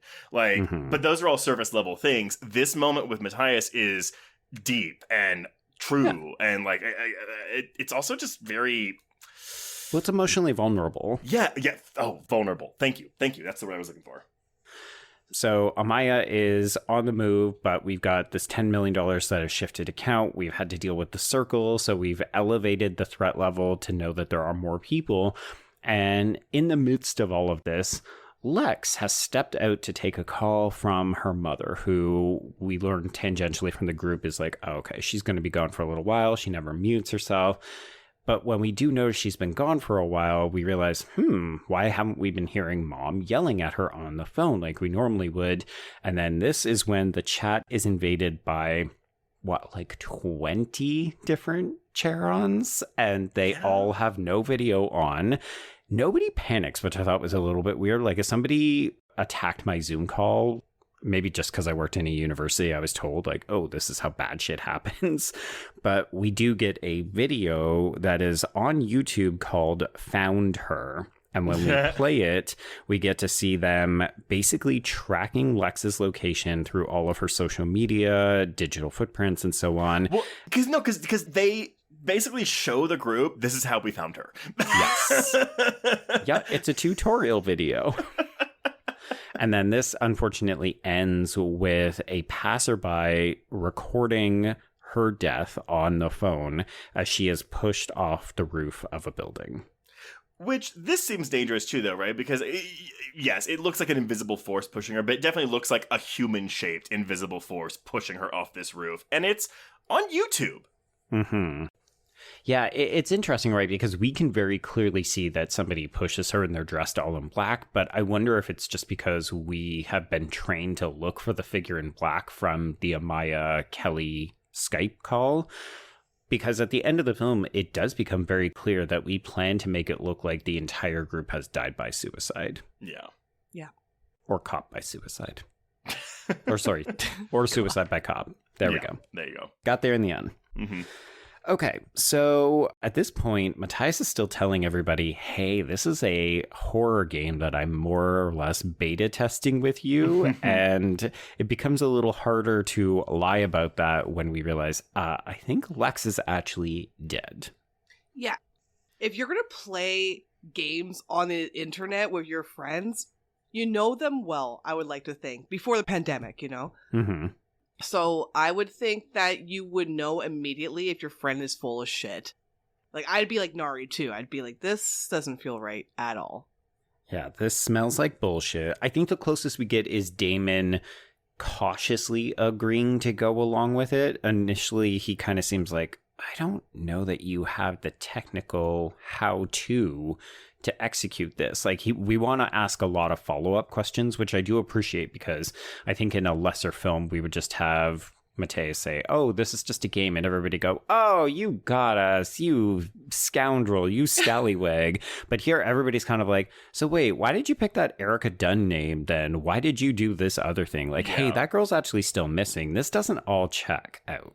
Well, but I guess it's also because, okay, like, if this is really you, I get what both of you are saying, and I totally agree. Like, you'll be able to tell if one of your friends is, like, off like that. Mm-hmm. But at the same time, would you think that this is what is happening to you, right? Like, this, like, type, like, this is just something that seems so far out of the realm of reality that I don't think this is the first thing that people would think of, except maybe Damon. I don't know. I mean, I know if I was in Matias' shoes, everyone would be like, something fucked up is happening, because I wear everything on my sleeve. Mm-hmm. And I think he does too. Like, he's not really good at hiding it. Yeah, would this movie play better if we learned that Matias was actually a poker player and he had a really good face? Here's the thing. I mean, we're acting like he has this hugely long con. This doesn't actually go on for very long, because as soon as Amaya gets into the subway and we realize, oh, Charon has lost Wi-Fi connectivity, because he's basically patched into Amaya. So as soon as her Wi-Fi disconnects as the subway goes underground, Matias realizes, okay, I can tell the group we can start formulating a plan, but we've got a limited amount of time. So it does happen fairly quickly. Yeah, and I would say that was probably the smartest decision he makes. Like, like, I think it's more of a good gimmick for the film to create tension and suspense. Mm-hmm. But that doesn't keep the other Charons from... No. Well, that's the other thing, right? Is at this point, we should be aware that there are multiple other people. Like, this is not a single person event. We've got a lot of people involved in this, but they definitely want to act like we just have to keep the one who's trailing Amaya off the scent, and we should be able to survive this. And I think it's another thing where they just underestimate what they're actually involved in. Yeah, because again, who would think that they are involved in this? None of them think it's possible they're all about to die tonight. It should be AJ who really figures this shit out, right? Right? Instead, he's just like, they can't find me. I'm so well protected. Like, AJ's the biggest idiot in this movie, right? He's also that's the next set piece, right? Is his death. Yeah. Okay, so Matias comes clean, everybody panics, and everybody freaks out, but we do agree, okay, we've got to play pretend, because as soon as Amaya comes out, or the train comes out, we need to put on a show. So this is where Nari starts to crack. Serena tries to cover for her by playing this really awkward, uncomfortable round of Cards Against Humanity. But this is kind of fun. I love the suspense building between, like, oh, in the subway tunnels, cool, we can talk. Oh, shit, they're out. Yeah. Everyone, pretend to play. Yeah. And you're right, Serena, you said that this was probably one of the best sequences, if not the best sequence in this film. And I do think that this is definitely the tensest, because we're just looking for that light in the one window where we're following Amaya as she's on the subway. Yeah. Like, the film, I find, is really good at displacing windows, but still asking you to keep track of little slivers of them, so we can see a part of Amaya as she's on the train, because she's kept her camera on. So we're constantly just keeping an eye on whether or not we can see her, if the train is moving, and so on. Yeah, you're paying attention to the left side of the corner, the screen. That's what I remember. Like, a little bit of it. Kind of reminds me of Source Code. Remember that movie? Oh, yeah. That one I would say is not as effective, though. No. But I think what they did in that movie was like four screens. Mm-hmm. And then they would turn on the sound louder in one screen that you had to pay attention to more. Yeah. Oh my god. Yeah. I'm sorry. I had to look, because I was like, oh, Source Code. That's the one with Jake Gyllenhaal. And I was like, let me go. Oh, sorry. No, it's not Time Code. It's a time. Sorry. Okay. I was like, Source Code was critically acclaimed. Oh my god. Yeah. You're talking about the one with Salma Hayek. Yeah. And the girl from Deep Blue Sea. Yeah. Yeah. Time Code. Sorry. I don't remember this at all. Oh, yeah. It was interesting. I think a lot of people found it a little bit pedantic in some ways, because you are trying to watch action on 4 different screens. And Serena's right. Like, the sound would cue you as to which cube you were meant to watch. And the idea is sometimes they would interact with each other and other times they wouldn't. But there was like a very 24-esque deadline where people were doing different things. And it was a novel first attempt at telling this kind of narrative, but it's not wholly successful. It's worth a look if you're curious. It was a really random reference. I'm sorry for bringing it up. But you know what? Watch Time Code. I'm going to watch Dead. So you watch Time Code? No. There we go. We love a recommendation. I'd never even heard of Time Code. Now I'm looking at it. I'm like, oh my god, this cast. No, the cast is great. It's huge. It came out like late 90s, I think, or early 2000s. So... It's 2000 on the dot. Oh, okay, 2000 on the dot. Yeah, so it was that time period. Yeah, it's a bit of a high concept, right? It was when we were willing to experiment with things like 24s around then. We were also doing phone booth, so right. Yeah. Okay, so yes, everyone is playing their part. We're waiting for Amaya. The train is maybe on the move. When it disappears again, this is when Matias gives Damon remote access to his computer so that he can start downloading all of those videos.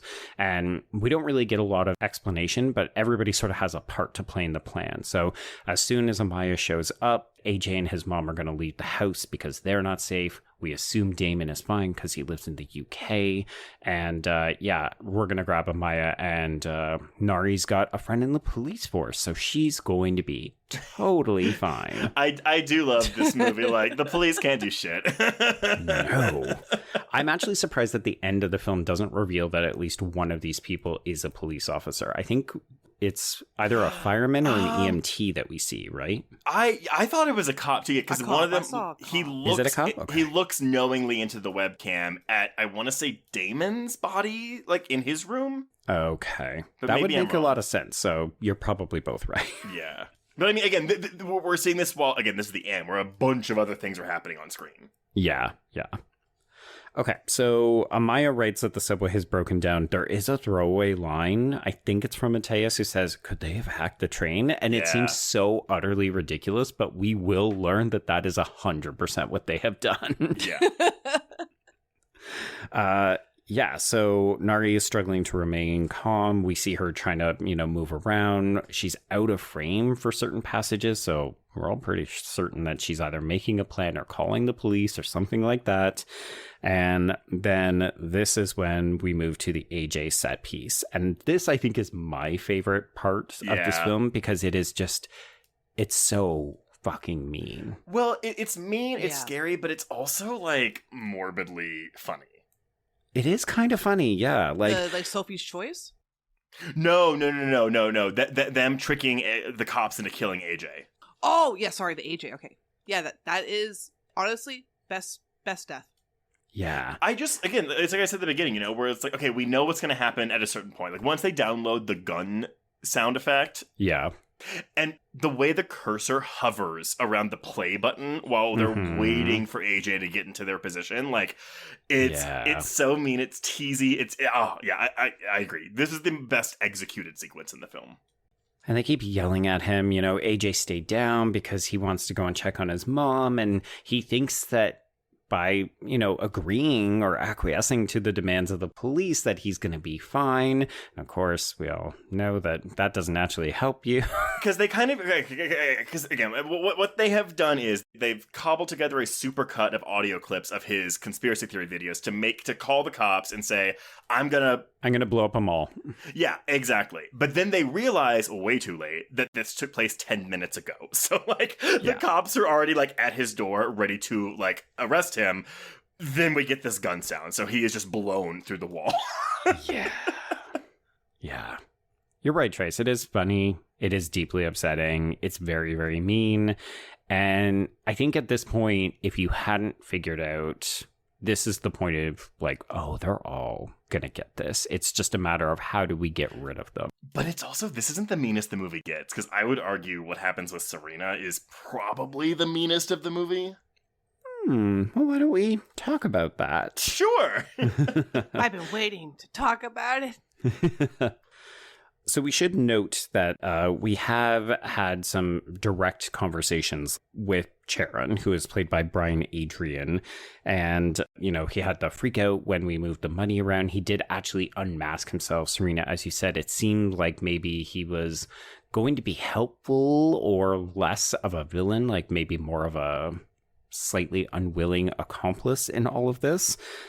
So, so he realizes that he's been compromised, and then this is when Serena starts talking about how Nari has actually left. So it's like, oh shit, we haven't been listening to the instructions because Nari has gone to intercept Maya on the train. So when the train begins moving, Nari will be at the station. She will have the police. We will get Maya. We will put an end to this nightmare. And of course, that's when Serena's webcam gets hacked and we get to watch this video of the two of them talking about their forthcoming nuptials, but also like all of the stuff with their parents because Serena's mom is dying. She's in the ICU and Nari has, like some fraught family stuff. So we didn't want to have to make a choice between the two of them, which of course is exactly what Serena is asked to do. She's given 30 seconds to decide whether Nari will get pushed in front of the subway or whether we will unplug mom in the ICU. And this to me is the like stupid bitch moment of the film. I know. I told my mom while watching it, and I said, if you're dying, I'm pulling the plug on you because... I'm pulling the plug on you. And she's like, yeah, of course. You pull the plug on me. If I'm dying, and it's like, if Elliot was going to be pushed in front of a train, or you're going to die and you're already dying. Yeah. It's not much of a Sophie's choice. So, I agree with you. And I do find this effective just because I'm a sucker for, like, you know, countdown, make a choice, or whatever. Yeah. But it's also kind of a duplicate of a similar scene from the first movie, you know, where we're counting down at the very... That's the climax of the film with Blair. Right. But the logic for me is just kind of like, look, your mom is literally gonna die no matter what. Like, yeah, like if you didn't make your mom like ill, then that's a fucking moment, you know. Like then I would be like, what the fuck am I gonna do, you know? Yeah, and I get, you know, because I'm watching this as if it wasn't, you know, my real life. But I guess the idea, you know, for a real person going through this actual scenario would be, okay, but nevertheless, you are technically still murdering someone by making that choice. But then I'm also like, yeah, but if you don't make the choice, then you're murdering two people, not just one. So I guess the thing is that she doesn't fully know that they'll kill both.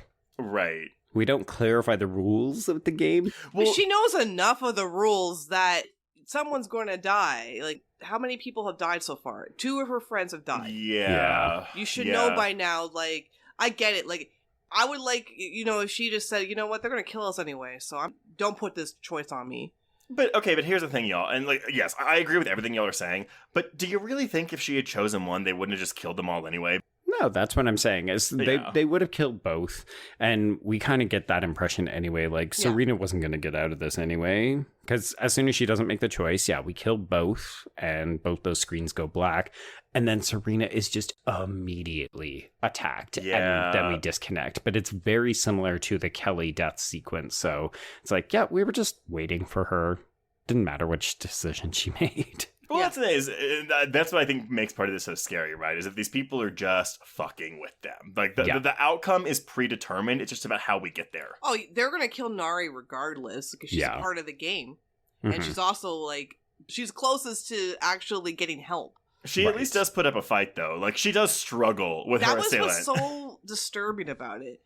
It looks so real. Yeah. Because that shit happens on the sub. Like, that's why I never stand that close when I'm waiting for a subway. I'm against the wall. That yellow line is there for a reason, babies. Honestly, like, because Joe, I've talked about this before, but like Serena, there are certain like types of deaths in like that I see in media that I'm just like, oh god, that really freaks me out. Yeah. And being pushed in front of a train or a subway is definitely one of them. I didn't watch House of Cards, but I remember being really into it, really interested in it because I love Kate Mara, who's in it, and then I learned that she gets pushed in front of a subway in like the beginning of season 2, and I was like, oh, I don't want to see that. Spoilers, no, sorry. It's not spoilers because it's an old show with somebody who we shouldn't be watching anymore. Right. That's horrifying. Yeah. I mean, that happens. Like, it's happening in a city me and Joe live in. So it's scary. So that's why I'm always against the wall. I will say I wish that we had have maybe done a different death for Lex then. Like, I recognize I said earlier, we're looking to make all of these either look accidental or in this case, Nari was the victim of a robbery and then she got pushed in front of a subway. Like, we're looking to explain all the deaths away at the end of the game. But at the same time, I wish we didn't have somebody get pushed off a roof and then somebody get pushed in front of a train. Yeah. It's a little too samey for me. And Nari seems too smart. Like, for someone who's this already paranoid that her friend was lying to her about this murder mystery game, like, personally, I think she would be very aware of her surroundings while waiting for a subway and notice a man just standing right behind her, like, with his back turned to her. Like, as a woman, you notice shit. Like, I like to think that, especially if you know something bad's happening, that you would be a little bit more aware. But again, movies have to happen. Yeah. Stuff has to happen. I can excuse this. We make excuses for it because it's still effective, even if we kind of look at it and say, I'd like to think she would have been more perceptive. No, but what you guys said, the fact that she fights is good. It's like, at least she goes down fighting. And well, she's the only one who makes any kind of attempt to fight. Everybody else just gets taken out. But there is also something very scary, because again, we're not like in the action with Nari and her assailant, No. We're just seeing this on like a security camera footage, which it's pixelated, it's choppy, and I think that also makes it scarier. Yeah, and I also think she takes him out too, so at least... I think so, yeah. I think there's at least she gets one guy. She gets one. One out of like a million, but it's fine. Exactly. So at this point, we're now down to 2. We only have Damon and Matias left. So Matias makes this tearful plea. Amaya is innocent in this. She's not really involved. She doesn't know anything. I do think good acting from Woodell on this, by the way. I think he has the most to work with from an emotional like acting standpoint, and I think it works. Just say it, Trace. He's hysterical. He's hysterical. But you're right. I mean, I think it's easy to not like this character because he really does get all of his friends fucking killed. But at this point, when he's saying, okay, I think everybody's going to die, but also Amaya doesn't need to, because really she still has no fucking clue what's going on. So for him to make this desperate plea, it works for me. Yeah, and he has like such expressive eyes. Yeah. He looks like he's crying all the time. He looks like he's about to have an aneurysm, honestly. They're so red and so like panicked all the time. Oh yeah. Just like perpetually leaking eyes. Yeah. To be an actor. So he takes off on the bike to go and get Amaya, and as he's doing this, we learn that Damon is still downloading these videos, and he starts speaking directly because he realizes we've been recorded this whole time. But he tries to wager, barter, blackmail. He says, I've downloaded these videos. I'm going to use them to find the coordinates of these girls. I'm going to expose you. This is going to be the end of everything for you folks. So we think, okay, yeah, maybe he's got the tech savviness to try to pull this off. This backfires spectacularly. it does not really work. Yeah. So, one of the other interesting things that I really liked about this, I don't know how popular deep fakes were back in 2017, 2018, but they take control of Matias's computer remotely. And then we just move Matias's face onto Charon in Erica's abduction video. And you're just like, yep. It's seamless and it's believable. And then we see that they are dumping Erica's body in Matias's apartment while he's out. It is wild. But yeah, this is just like, we can't trust photos, y'all. Fake news. No. Or less. I mean, that's what the internet feels like a lot of the time, especially Facebook now. And when you hear people like, oh, I saw this trailer, it looks so stupid. I'm like, that was an AI trailer. How did you not know? Yeah. It's scary. Yeah. Scary when people don't know when something's fake. I mean, it's like a more extreme example of not even a trailer, but like, those fake like movie sequel posters that go on Facebook and everyone thinks they're like thousands, tens of thousands of people. Have you seen the Clueless 2 one? I see that all the time. Oh my God. Well, and for years, it was Beetlejuice 2, like for a decade. Yeah. Oh, I saw Beetlejuice 2 all the time too. But it's just one of those things where it's like, look, have I been tricked by one of these? Not Beetlejuice 2 or Clueless 2, but like, have I been tricked by one of these things where it's like, oh, it's not a real source? Absolutely. Which taught me, hey, just a quick Google search. Because here's the thing. Fool me fucking once, folks. Like, look, all you have to do, let's say 5 years ago, you see a Beetlejuice 2 poster. Cool. You just Google Beetlejuice 2. Just Google that. Because I can promise you, if there's a Beetlejuice 2 poster, that's all the top results on your search. And if you don't see that, it is fake. Yeah. Also, if you see a name that doesn't make you've never heard of this website or this whatever before, oh, yeah. Right. just don't ever believe whatever they have to say about it. The ones that piss me off the most is when I'm trying to find something on YouTube and the top results are inevitably fake trailers for upcoming seasons of shows, and they're sometimes very realistic, like they're repurposing footage from a previous season or a previous film or something like that. But so often they're just these janky fucking fan-made bullshit things, and you're like, there's 100,000 likes on this. Somebody like got monetized for that. It made money. Well, so here, I'll give you one. So, okay, so there's one Twitter account that I follow. They're not my most official source, but like if I see something, I'll go check, and normally it's true. But like discussing film. Okay, yes. Oh, they do get some stuff wrong though. So I just went to go just search discussing film on Twitter. There are 6 accounts with the exact same logo. There is discussing film with the M instead of the N. There is discussing film with 2 C's and discussing. There is disbussing film. And there's all these copycats of this account that post fake movie news. But again, if you're going by, you know discussing film, you look at it, you might be, okay, cool, that's real.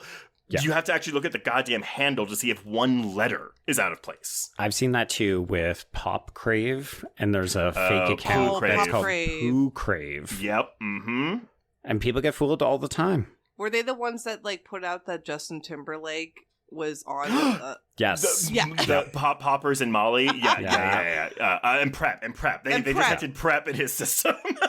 and all the queers were like, yes, Prep? Oh, I don't know. But that's the thing where it's like, y'all, this is like less than a day after he got arrested. Like, they're not gonna fucking have that. Like, also, did they even test for Prep? That should have been the first clue. I'll admit, I almost fell for that one though. Like, I definitely was like, oh, interesting. Okay. I mean, here's the thing. I read it and I go, huh, and then I don't do anything with it. I'm not resharing it. I'm not commenting on it. Exactly. It's just like hit pause on that immediate response, right? Just wait to see. Save it for your own knowledge, but if you want to tell someone else, then you gotta fact check it to make sure you don't look stupid. Exactly. Think before you retweet. You just don't just like look, because I think we know better. I think we'd like to think we know better. But well, I mean, we know better enough to know that something's fake, and we had to question its validity It is really easy to fact check. And it comes into a thing, though, where it's like, okay, well, what if, like, some nothing site gets a scoop that's like, okay, this could be real, but none of the major outlets are reporting on it. And here's the thing. The reason they are not reporting on it is because they are fact-checking. Yes. Yeah, because we saw that even, and maybe after this we'll come back to the movie, but we definitely experienced this when the news that Neve Campbell was returning to Scream 7. We had a bunch of people message us, and we were like, we're not buying this because we don't know the site. And it came out later, of course, that it was true, but it took an extra like couple of hours. It was the same thing with Melissa Barrera's dismissal, I'll say, from the Scream franchise, where that was reported by nothing sites before any major outlet reported on it. But that's also just a thing where it's like, well, it's because these fucking Scream fans now are the hackers. There are hackers. Oh, or like, again, I saw a bunch of, like, I unfollowed a bunch of people because they were sharing or reporting that A24 got the rights to Friday the 13th, or no, to Halloween, the TV series stuff. And like 3 hours later, the actual, like, you know, oh, this is what it actually is, and it wasn't A24. And then I saw a bunch of these outlets like deleting their posts, and I was like, unfollowing you. You know what? I guess it's hard when, you got Blade Disgusting, you're like #1 horror site, so I guess you just check that. That's the thing. Anything horror related, I'm just like, let me go back to the mothership. Exactly. Let's go to the headquarters, and if you guys aren't reporting it, then, and some things are going to like slip, but at the same time, it's better to wait and be right. So exactly. Go to Pooh Crave is what we're saying. But nevertheless, this all boils down to, if you want to check if something is real, it literally takes 10 seconds of a Google search. It's like, go search on news. There you go. Yeah. Nobody gets a trophy for being the first to retweet something. It's okay. Exactly. Yes. Okay, now that we sound like a bunch of PSA tech assholes, let's move back. So, all this to say, we have discovered that we think Damon's maybe going to be able to fight back, but also we're learning that Matias is definitely going to get framed for this Erica Dunn kidnapping because he's now got the money. We've got the deepfake facial recognition piece, and things are not looking super great. And then, of course, things get worse because when Damon tries to communicate all this to Matias, this is where we see them kill Damon. We hang him and we write a suicide note. Yeah, that was hard to watch, honestly. Well, I love the way this is shot because we're watching them type the suicide note, and we don't even get a full view of him getting hanged. But it's because part of the window is hidden by the window that's doing the suicide note. Yeah. So we watch him like in the background getting hanged. But my favorite detail on this is the smiley face at the end of the suicide note. It's oh my god, I did not notice that. Really gross. Yeah, so he quote unquote ends it with "I'm sorry," smiley face. Which, interestingly enough, in the alternate endings, because we get to see this play out in every single one of the endings, I think in 2 of the 4 they backspace the smiley face and just write Damon. Yeah, which I thought was weird. Yeah, which again is one of those, we can tweak it right all the way up until the end just to see which one plays better, which one do we think works best. Yeah. Yeah, because in some of the endings, this is a little bit longer, and in some of them, it's a little bit shorter. So Damon was going to die regardless, but how quickly and what the note says is different. Yeah. Okay, so now we're down to just our romantic lovers, and Matias is still... Matias. And Matias is... I think I said it differently every time, so that's a blooper. Y'all have said Matias the entire time. I don't know where you're getting that from. It's Matias. It's Matias. I feel like Matias sounds better. Here's the thing, Serena. I think you and I are doing French, and I think it's more... Maybe because we've been in Montreal for too long. I would say y'all are doing Mateo from Anaconda. There we go. Oh my god, Mateo, that's a drinking rule. When every time his name was mentioned, Mateo! Serena, you nearly killed me with that drinking I'm sorry. Mateo! Okay, so yes, we're down to just our lovers. We just have Matias as well as Amaya left, and she has messaged him to be like, hey, I'm outside the building that you sent me to, and he's like, what the fuck are you talking about? And then we see, I love this detail, we see the Charons use papaya to tell her to go inside. I love that detail comes back up, because if not, it just feels like, oh, he invented this app and that's the cause of their friction in the relationship. And here it's like, oh yeah, you built the fucking thing that sends her to her death. Which, going back to what you were saying earlier, Serena, about how, why would she go in there? I think this gives her enough of a push to go in there, to be like, oh yeah, why would she think that anyone is hacking his software to get her to go into a warehouse? I still wouldn't go. I get that. I get that. I still wouldn't go. I'd be like, fuck this. She's like, we're breaking up. Yeah, because even if she didn't know, I would think he's a serial killer at that point. I haven't been dating him this long. Yeah. With also, she can't hear. So there's just no way.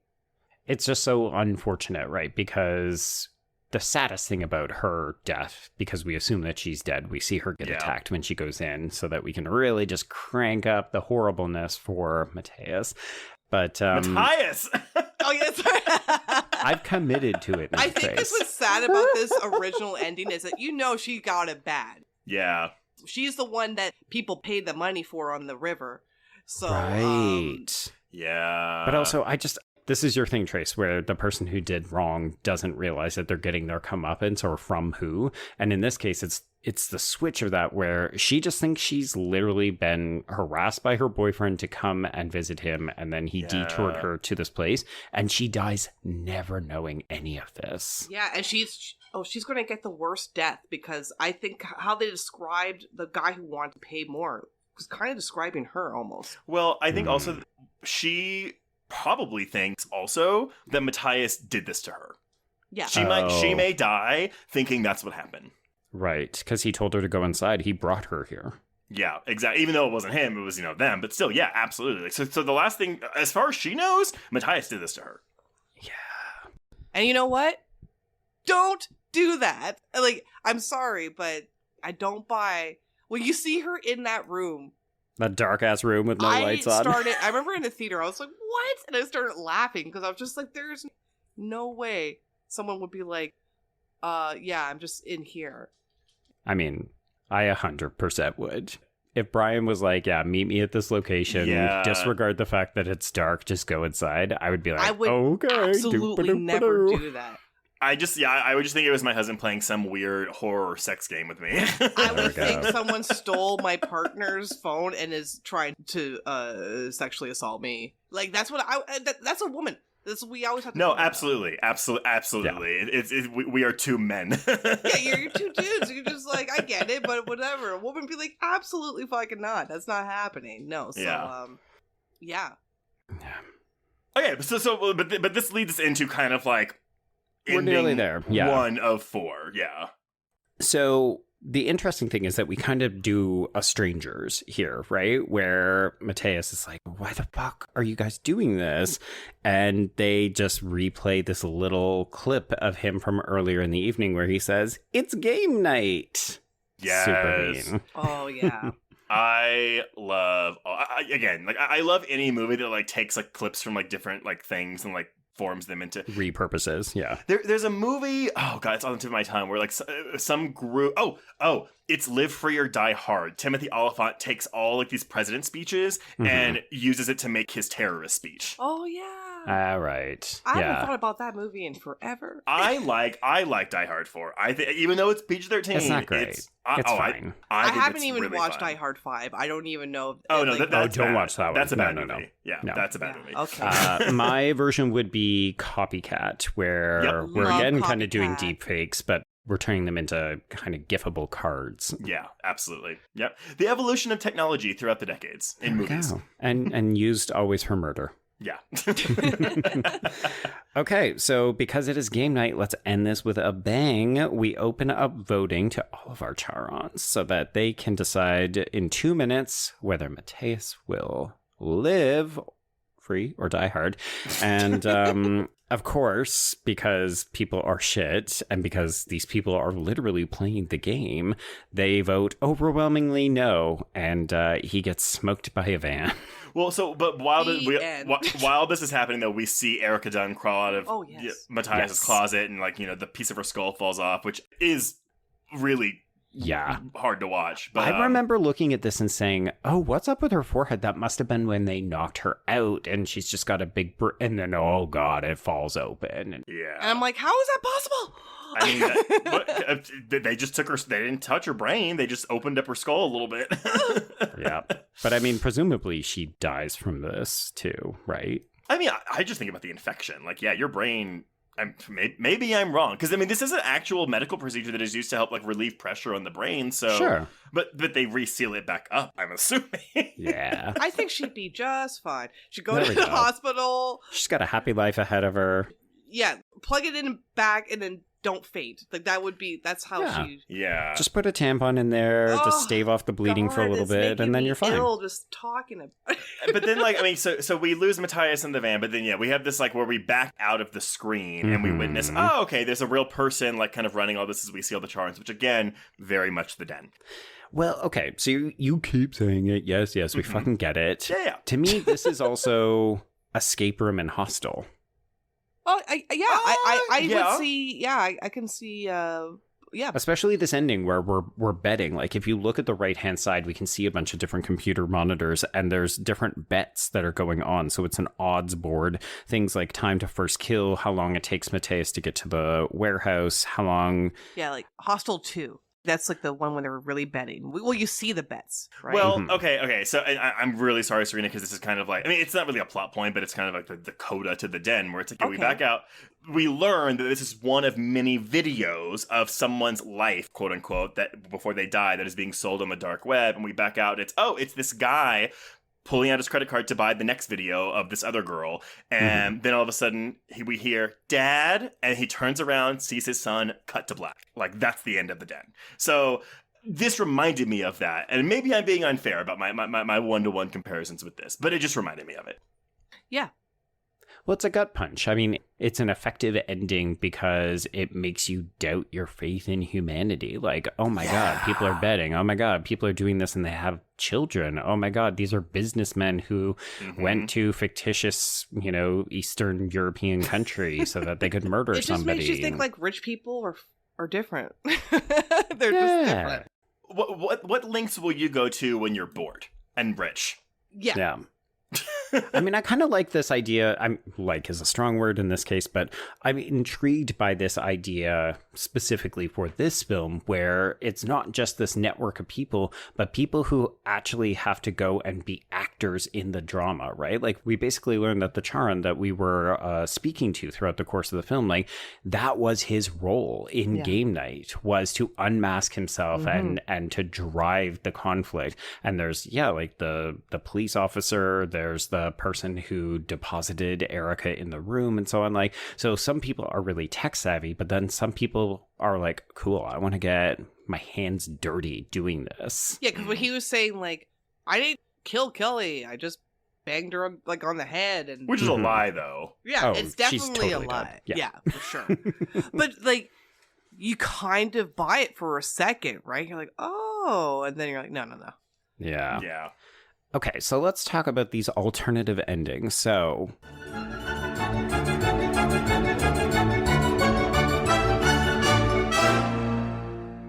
the first one is Matias and Amaya, and they're both being held hostage, but they survive their vote and they get to live. So this is the happy ending version.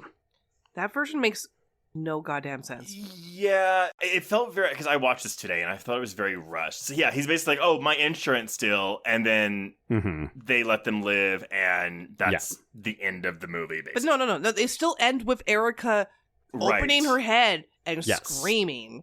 So I guess that's the bad ending, our two leads survive, but this girl still has this happen to her. Yes, and all the rest of them have still died in horrible ways. And it wouldn't make sense, because it's like, why would you keep these two alive? Because you're trying to frame this kid that he's the one who did this. Well, I guess you can say the others that did die, they can still blame them. Because I think at the end of the day, Damon and AJ are kind of the two that you can really pin this on. But why would anyone vote yes? That's the whole thing. It's like, these are awful people. Yeah, that unless we're meant to believe, like the insurance is that important to them. But like the way it's done doesn't like give it that kind of importance. Yeah. I think they just need to have a happy ending just in case people The were so suits. upset. Yeah, the Yeah. suits were like, Well, okay. Nevertheless, that's the worst ending. So what's another one, Joe?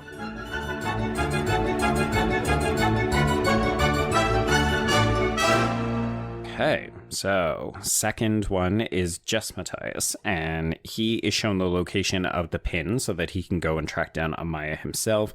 He discovers her jacket and other clothes in this empty warehouse, and then he spots a gun, and as we pull out and the voting opens, it's whether or not he will kill himself, and we don't see the results. Which, that to me is just a cop-out too. I don't like this ending at all. Yeah, I don't like it either. I think this is the least effective one for me. It's also like, it's just like, what? I mean, to be quite honest, I don't like any of the endings that much, but this is the one that really left me It just feels unfinished. Unfinished, you're right. Yeah. And I get the idea that, oh, okay, we're not going to show this person deciding to kill himself, but I don't think it has the same visceral impact as even the other endings. I also don't think he would kill himself. That's I don't think so either. I don't either, but I also think, and not saying I want to watch this guy kill himself, but because the movie, again, isn't that violent, but it is mean. And I just think if we're going to stay in the spirit of the meanness of this movie, then in this ending, you would have to have him kill himself. Yeah. Yeah, on screen. Yeah. Not that I want to see that either, but... yeah. Or even, put the gun up to your head, cut to black, and have the gunshot or something. Sure. Okay. Final deleted ending.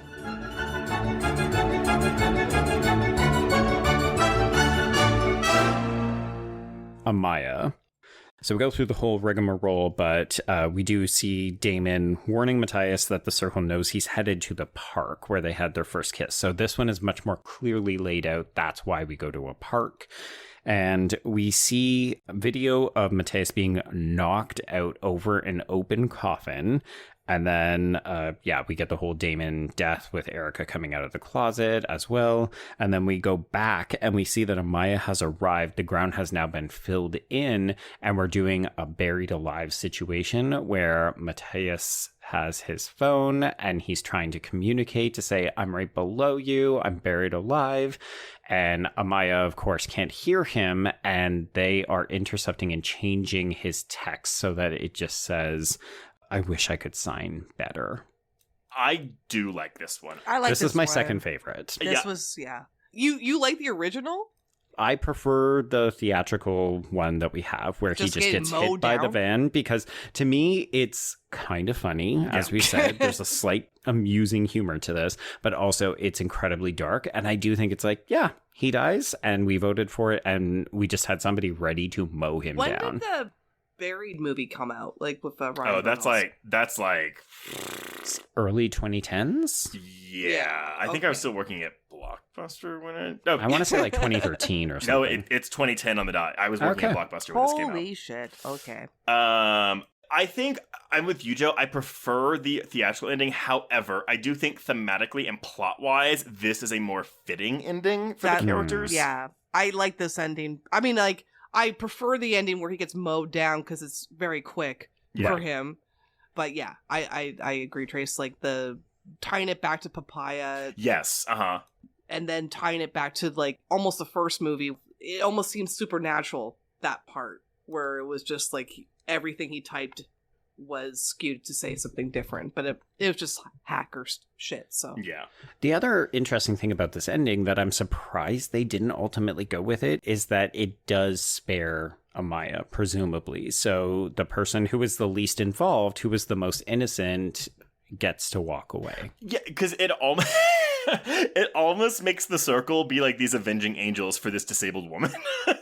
We got rid of all of your shitty friends. No, and they would probably let's face it, they would just be like, "Oh, she's special. We need to drill a hole in her head and put something alive in it." Oh God, Serena, you really want to kill this disabled woman?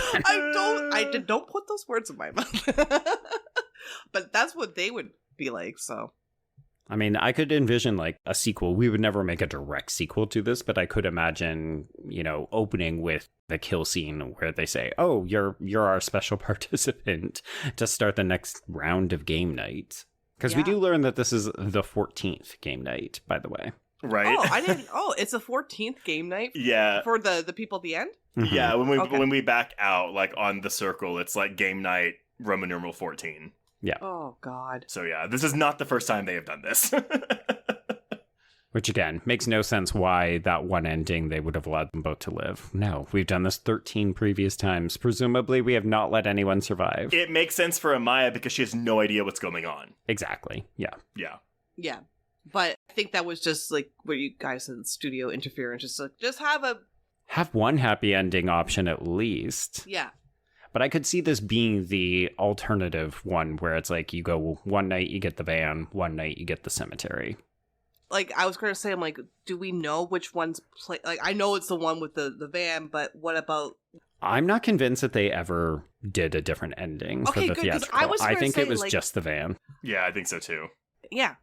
Hey, listeners, if you remember seeing this in theaters and you did not see a van mow Matias down, let us know. Because, yeah, I was so intrigued by the concept of a Clue-style, like, release strategy, and then it just, like, this movie came out and nothing. Yeah. So, I don't know. I felt like they walked it back when they decided they weren't going to give it a wide release or a big marketing push. Yeah, that's what I think, too. But I don't like the whole alternate ending stuff, like, where you have to go to a movie multiple times. It's such a cash grab. Also, just tell me. Like, I'll buy into it if you just tell me that I'm going to see a different alternate ending than the one I just watched. That's what they did with Clue. So in the newspaper listings, they would say ending A, ending B, ending C. Oh, really? Yes. That's clever. But yes. I like Clue. Clue plays better with all three endings. It's funnier having all three tacked on together. Yeah. This is the way it could have happened, but this is the way it really happened. And yeah.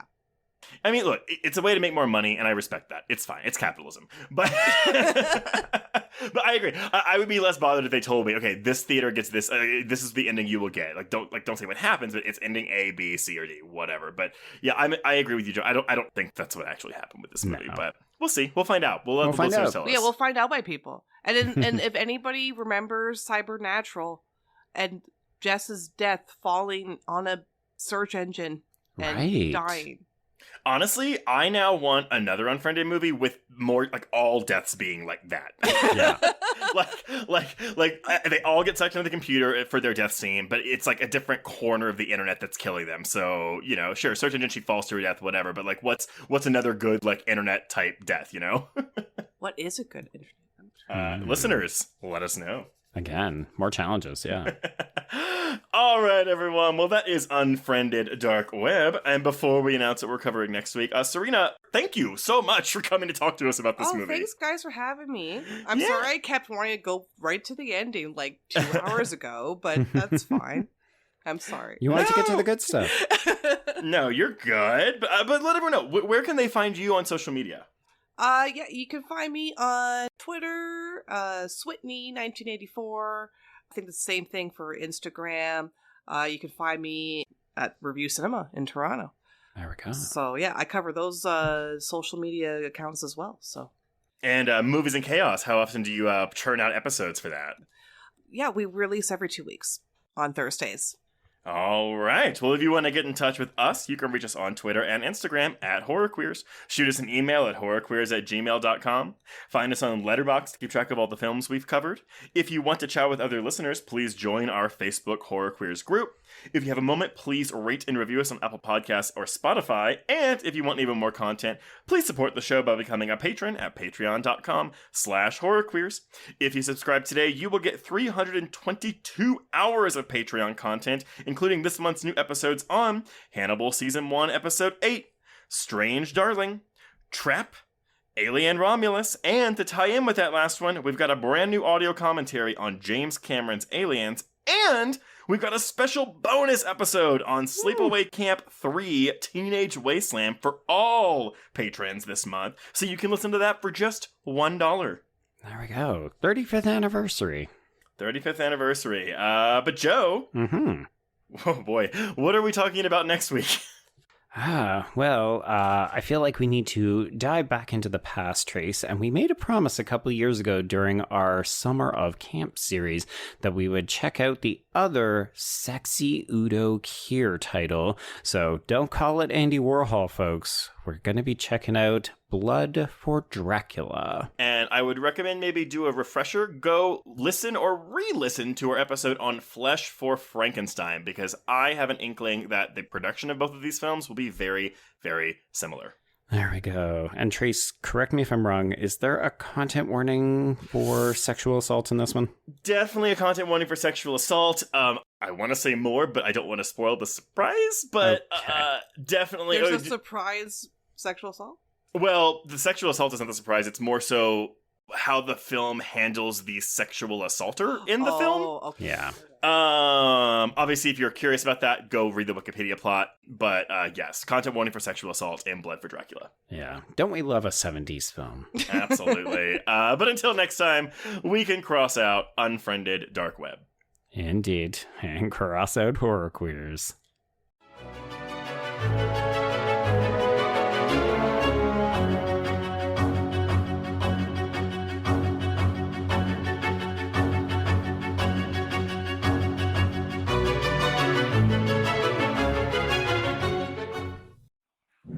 Hello, I'm Shelby Scott, the host of Scare You to Sleep, a podcast where I tell you spooky bedtime stories full of creepy sound effects and music that is soothing yet unsettling to help immerse you into a world of horror. This is a show for those of us who have realized horror can be a strange but relaxing escape from reality.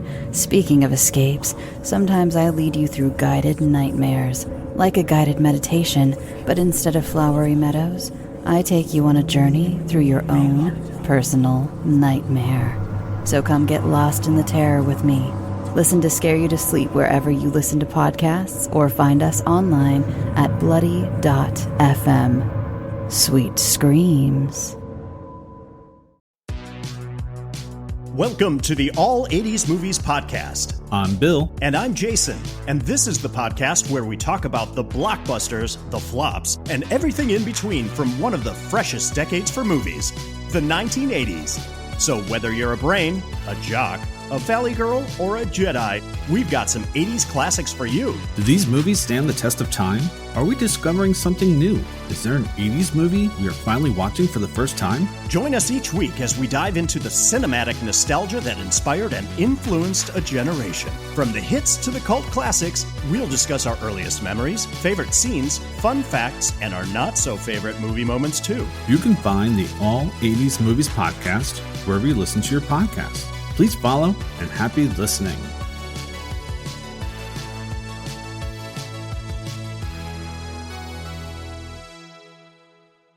Hey there, are you in need of a new weekly fix of horror gaming discussions? Then look no further than Safe Room, Bloody FM's horror video gaming podcast. I'm your host, Jay Krieger. And I am the other one, Neil Bow. And every week, Neil, myself, and the occasional guest get together to chat about classic and contemporary horror games and the elements that make them a standout amongst the hordes of horror games being released seemingly every day now. In addition to celebrating anniversaries and new releases, we also interview influential horror developers, such as Amnesia the Bunker's creative lead, Frederick Olson, and even the maestro of lo-fi horror, Erdorf, the developer behind the Faith trilogy. And finally, on Thursdays, we release episodes of Horror Bites, our bite-sized indie horror showcase in which Neil and I share a game that we discovered on itch.io from an up-and-coming developer. So if this sounds like the podcast for you, please consider checking out Safe Room on your preferred podcast platform, and be sure to give us a follow on Twitter @SafeRoomPod for show updates.